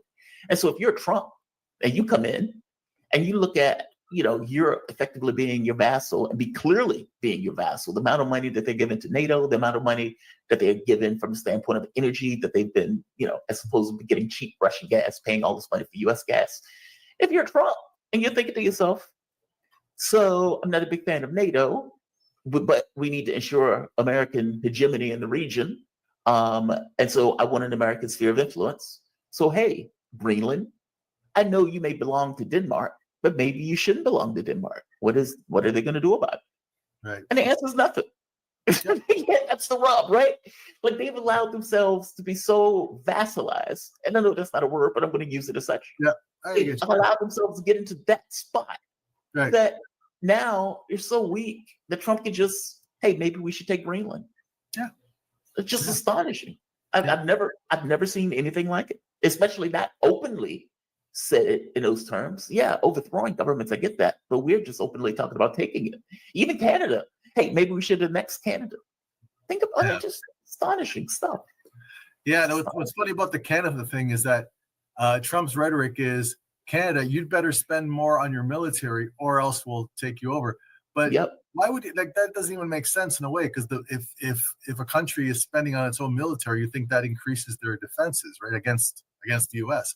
But the problem is that the Canadian military is so integrated with the U.S., so taken over, that they see it as theirs already.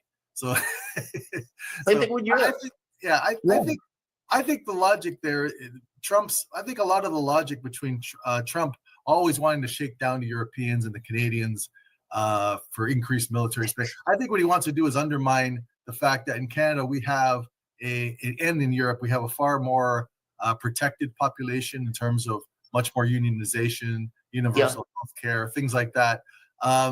And I think the U.S. elite have always, ever since the 70s, they've seen that as, we went too far with even what we did up to 1970, and we should be rolling this back. It's too much.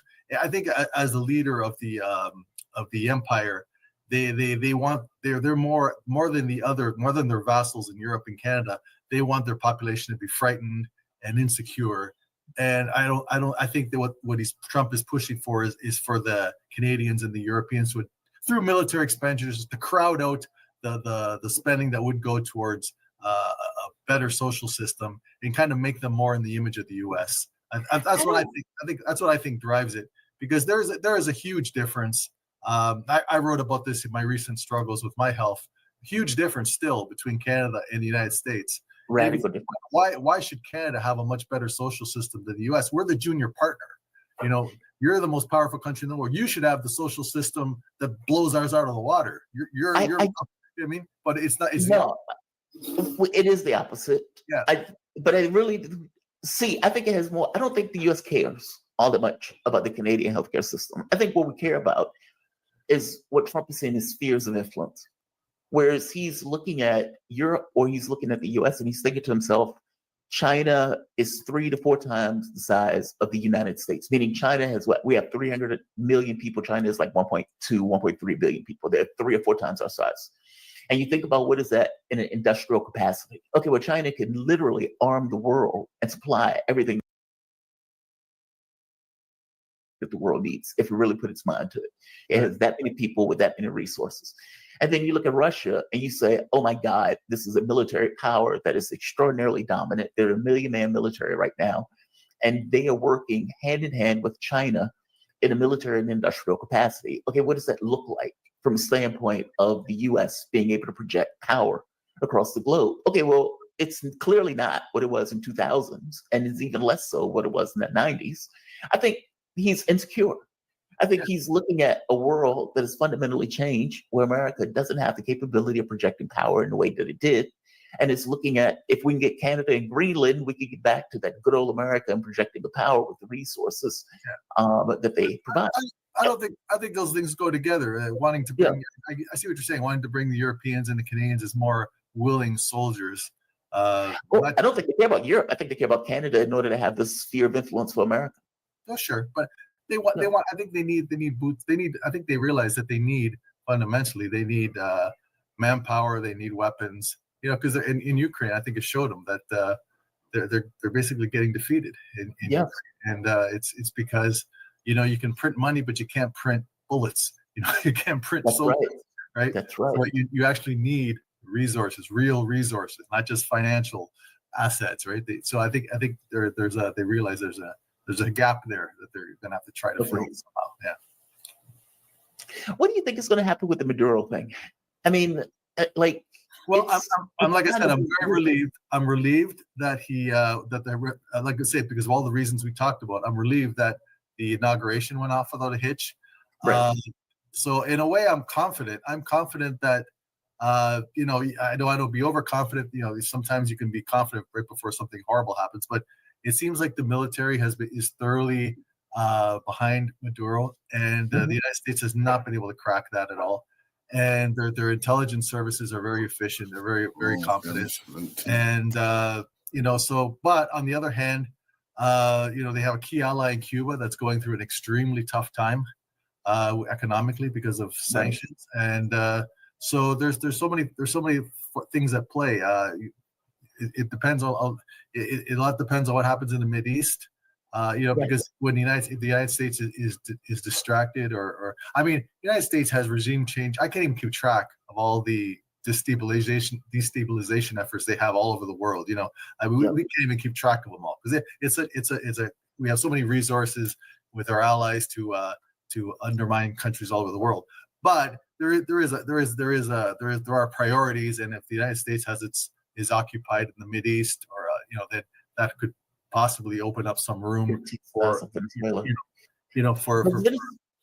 But Venezuela has relationships with other countries around the globe. It doesn't make up the gap for the sanctions that the U.S. puts on. For example, China, Russia, Iran, etc. I know they're further away.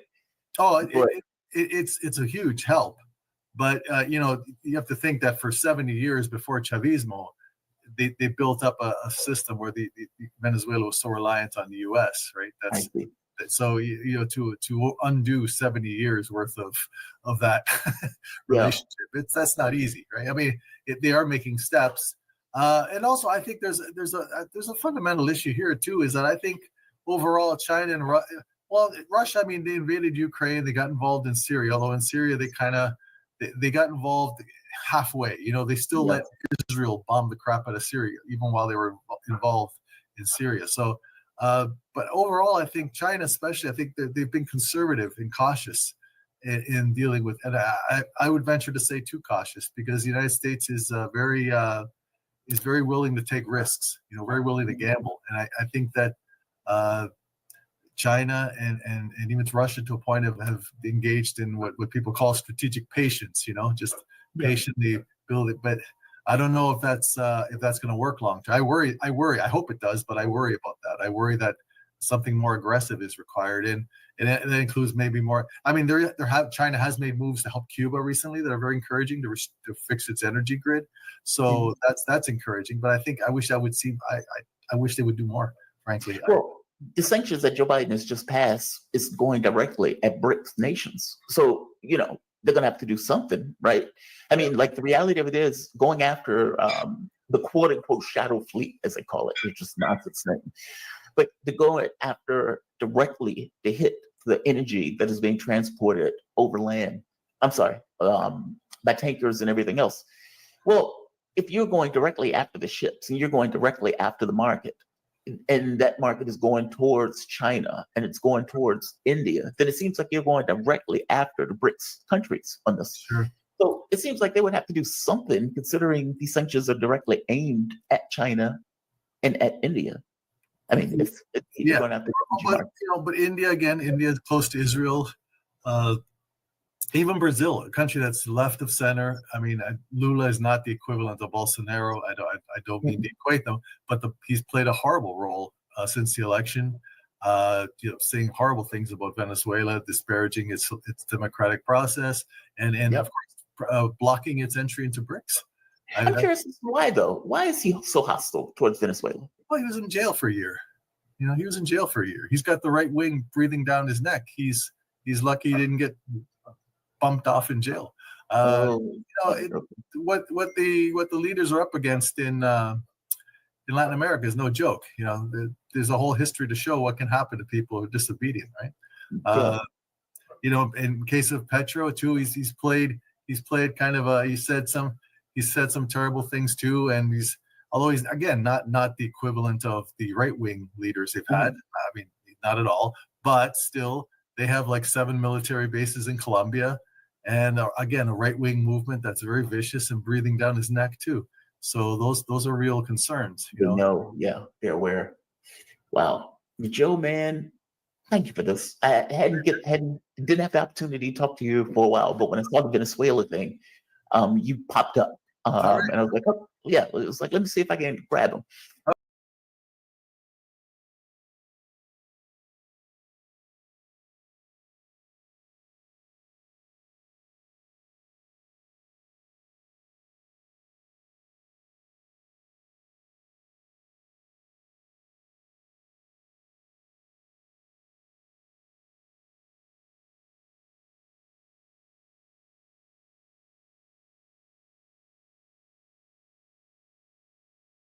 Baltimore, Atlantic City. Fifth in MAGA is Israel.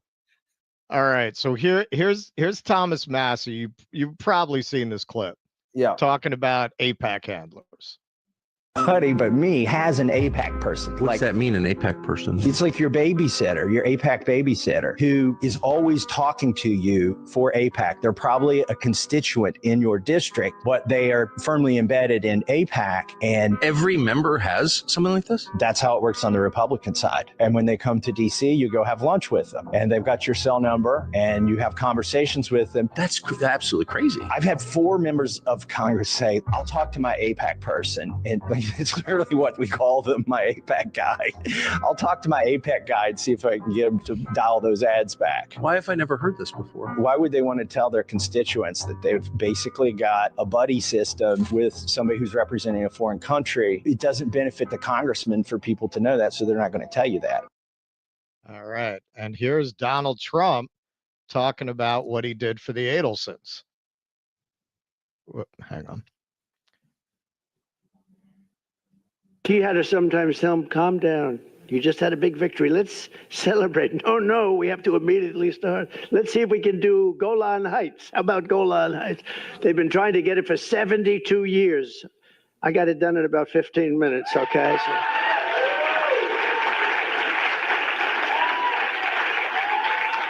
So. Even Sheldon couldn't believe that one, I'll tell you. Even Sheldon couldn't believe that. All right. How does that make America great? Doesn't that make Israel great? You know, I'll never forget that clip of Nixon talking about the AIPAC lobby. And Israel, I mean, it's at this point, man, like, it's inevitable, man. I mean, here's the thing. It doesn't matter who you vote for. You're going to get the same result when it comes to Israel. And I don't really understand people who are so caught up on the Israel thing when you know that no matter what, Democrat or Republican, you're going to get the same result. So, you know, in my opinion, they have a powerful lobby. And I think that ultimately, unless, you know, as a group, both sides come together and decide that, hey, we want to somehow get, you know, not lessen the impact of AIPAC in politics, then there ain't really that much we can do about it. But I don't know if there's a consensus, enough of a consensus to actually get it done.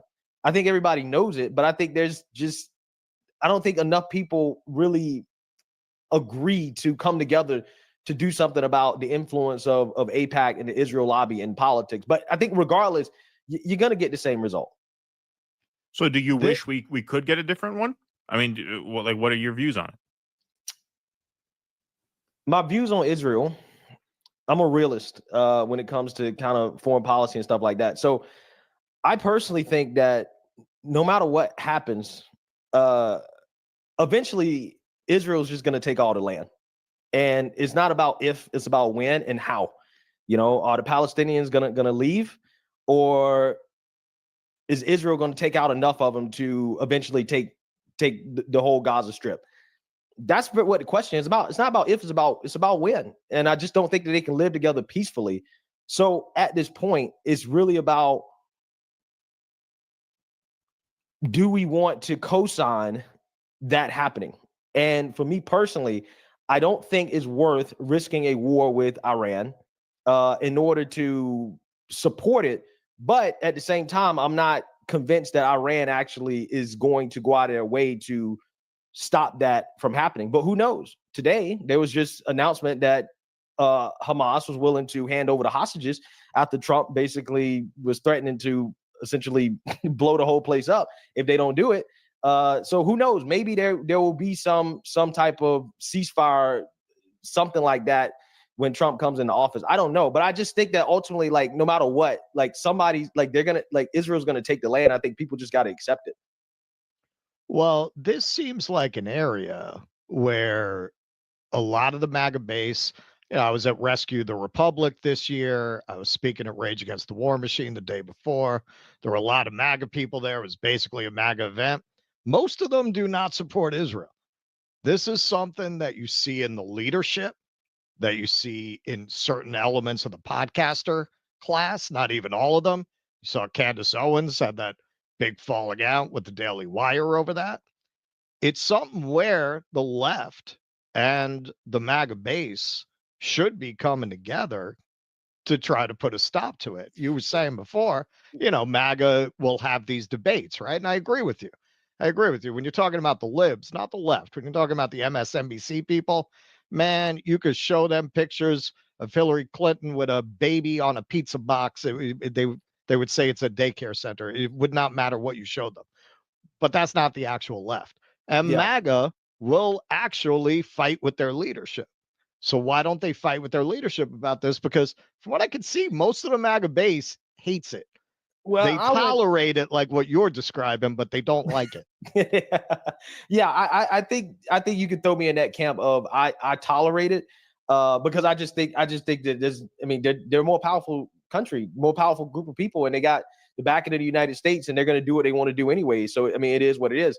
But the evangelical base, that's the issue on the right when it comes to the Israel stuff, because they really do believe that land is entitled to them and they can do whatever they want to do, and they can really care less about the Palestinians, especially being, a largely Muslim population. I'm not saying that, that's a form of hate and bigotry. I'm just saying that as in, like, from a religious biblical perspective, they really do believe they are the Jews, and that is their homeland and that they're entitled to it. So I wouldn't say that the MAGA base per se is, largely against Israel. I would say that there are factions on the right that are against Israel. And then there's some that, again, more evangelical leaning that are very, very, very pro-Israel, staunchly pro-Israel. And that ain't really changing because essentially 70s and 80s, there was a lot of education about Israel and how much, they're important to us and connecting Judeo-Christian values to the founding of the country. I mean, there's a whole,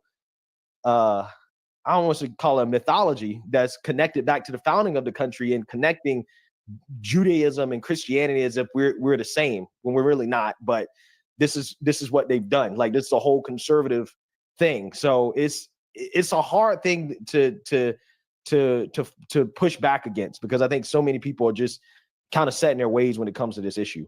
And I really don't even like talking about it because I just don't think it's worth us being so upset about something that's, I think, just inevitable, to be honest with you.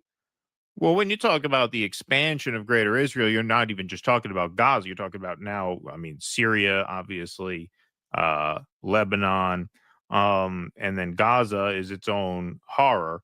That is certainly part of that. I mean, they are certainly going to take land in the Gaza Strip. I think that's a certainty. They're already talking about people in the north not being able to return to their homes like they promised them they'd be able to just a few months back. They've already gone back on that.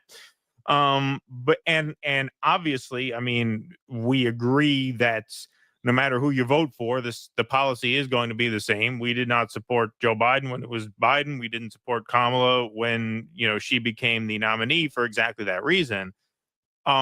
I would probably disagree that that's a reason to throw your hands up and just say, well, let's not think about it. I think we should try and figure out a way to influence it. So what would you say to Thomas Massie? Does it not fall to the conservative base if there is a strain of the conservative base that feels like we do have to do something about this? Well, it's not enough. It's no, not enough. but what I'm saying is, does it fall to the conservative base to empower more people like Thomas Massie? Like, you guys don't just vote for president. You can primary sitting Congress people. Like, why not put more Thomas Massies in office and get the Lindsey Grahams out if you feel strongly about it? Now, if you don't feel strongly about it, then that's another thing. I would strongly disagree with you on that. I think it's a hugely important and consequential issue. But I'm just saying, even if we don't prioritize it the same way, what do you say about the project of getting rid of these old guard neocon Israel hawks and replacing them with a crop of Thomas Massies? MAGA can certainly do that if they wanted to. They have the numbers. Yeah, absolutely. I hear you on that. But I think that on that, rallying around that issue specifically isn't really going to work, because I don't think they care enough. I think the people that are actually super passionate about the Israel issue on the right, they kind of also like, they also seem to be kind of obsessed with like Jews in general, right? And just pushing back against the Jew lobby. So like when you get into that, I think that makes people uncomfortable. And I think that's part of the reason why it's more of a niche, in my opinion, I think it's more of a niche faction of MAGA that is like very like anti-Israel. And I'm not saying it's not large. I'm not saying it's not somewhat impactful. I just don't think it's enough to be a single issue in which you're like, all right, we're primary now anybody who's not on board with trying to push back against Israel and to stop the genocide. I just don't think they care that much. And I think that's the issue. Well, I agree. I mean, look, that's just a fact. I mean, it's just a fact that, you know, if you look at the exit polls this election, only 4% of people prioritize foreign policy in general as a top issue. So it's a fact that right now you don't have the numbers. But on the left, look, a sizable faction of the left made it a point to prioritize this issue going into 2024. Now, Kamala got her ass beat in all the swing states by a decent enough margin where that wasn't the difference maker. But in a state like Michigan, it could have very well been the difference maker. There was the Abandon Harris movement, which were Detroit and Dearborn-based Muslims and Arabs. Many of them had family members murdered in Gaza. Who said, we are going to boycott the Democratic ticket, whoever it is, with the express intention of costing Kamala Harris the state of Michigan and costing her the race. Like there was a faction of the left that organized around that. Now, I'm not delusional, and I'm not going to tell you that made the difference and that's why Kamala lost, but they made it a point to take on that endeavor. And I hope that there could be some organizing in some right of center circles to do the same thing. I hope that can happen. Yeah, I think it's possible. I just think that in order to make that argument, you know, I think some of it is you have to pull back on the Jew hating, right? And I hate calling it that because I'm not one of these people that like to. We've run into it. We know. Yeah, we've run into it. We're a couple of Jews. We're not pro Jew hating. But I'm not. Are you guys familiar with John Milshire? Sure. Yeah. You're talking about Yeah. So I kind of take his approach when it comes to Israel. I don't think from a geopolitical strategic standpoint, like it don't really make sense that we bend over backwards for Israel because they don't really offer us anything. They claim that they offer us intelligence and a presence in the Middle East, but they're more of a pain in the ass to deal with. And we have other people as well too in the Middle East that we can partner with. So I'm not one of these people that buy into this idea that we must support Israel due to, geopolitical benefits, strategic alliance, anything like that. I just think that a lot of it is just grounded in culture and just this idea that America and Israel are a representation of the West in the Middle East. And regardless of whether or not it actually benefits us, people just tied to that. And it is what it is. So, I think it can happen. I just think that it has to be a different argument. It has to be an argument about, okay, does it benefit America to potentially get in a war with Iran or to destabilize the Middle East for Israel? That has to be the argument. Do you want to go and fight and die on behalf of Israel? That has to be the argument. Not that Jews run the world and that they're controlling everything in the media. That can't be the argument. The argument has to be more about, is this best for America to continue to fight on behalf of Israel or to provoke on behalf of Israel? And that's just what it is. I mean, look at what's happening in Syria, man.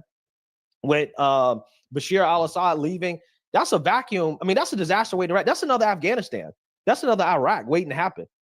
And, a lot of that has to do with us, being on board with, trying to destabilize other countries to benefit Israel.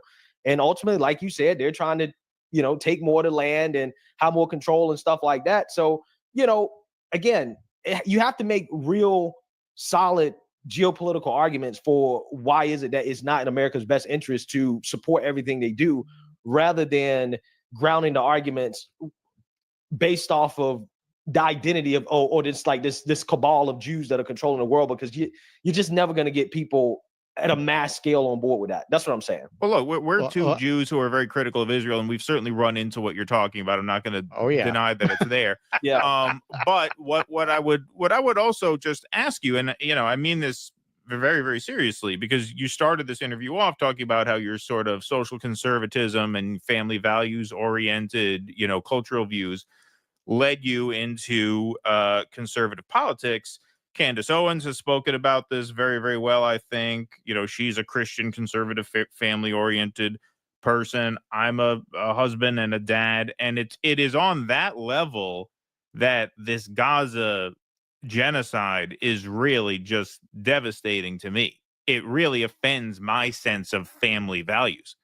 I mean, the number one cohort of deaths in Gaza is 5 to 9. And by far the largest cohort of deaths in Gaza is 14 and under. It is a genocide of the family. It's a crime against the family. It's a crime against mothers and children and babies. And so is there not a conservative family values oriented argument to make in that respect? What do you think about absolutely. that? I mean, I used to date a Palestinian woman. So trust me, I've heard my fair share of the arguments, and I understand, it's a very emotional thing. People are losing their families and people are dying. And there's, a lot of Christians that are concerned about the Christians that are dying. There were reports about a lot of Christians that were getting caught up in the strikes from Israel, especially initially. Right. And that's why a lot of people were, backlashing towards Israel. It's like, yo, you guys are killing people indiscriminately. Right. You have Christians dying. It's not just Muslims dying and stuff like that. So that is an argument to be made. And I think that argument is probably more effective than I think some of the arguments that are more commonly made on the right that, again, are not grounded in that. They're grounded in other disagreements with just, the Jewish identity. Yeah, as we said, we've run into it. Come see us on tour in Dallas, Texas. Coffee, follow me.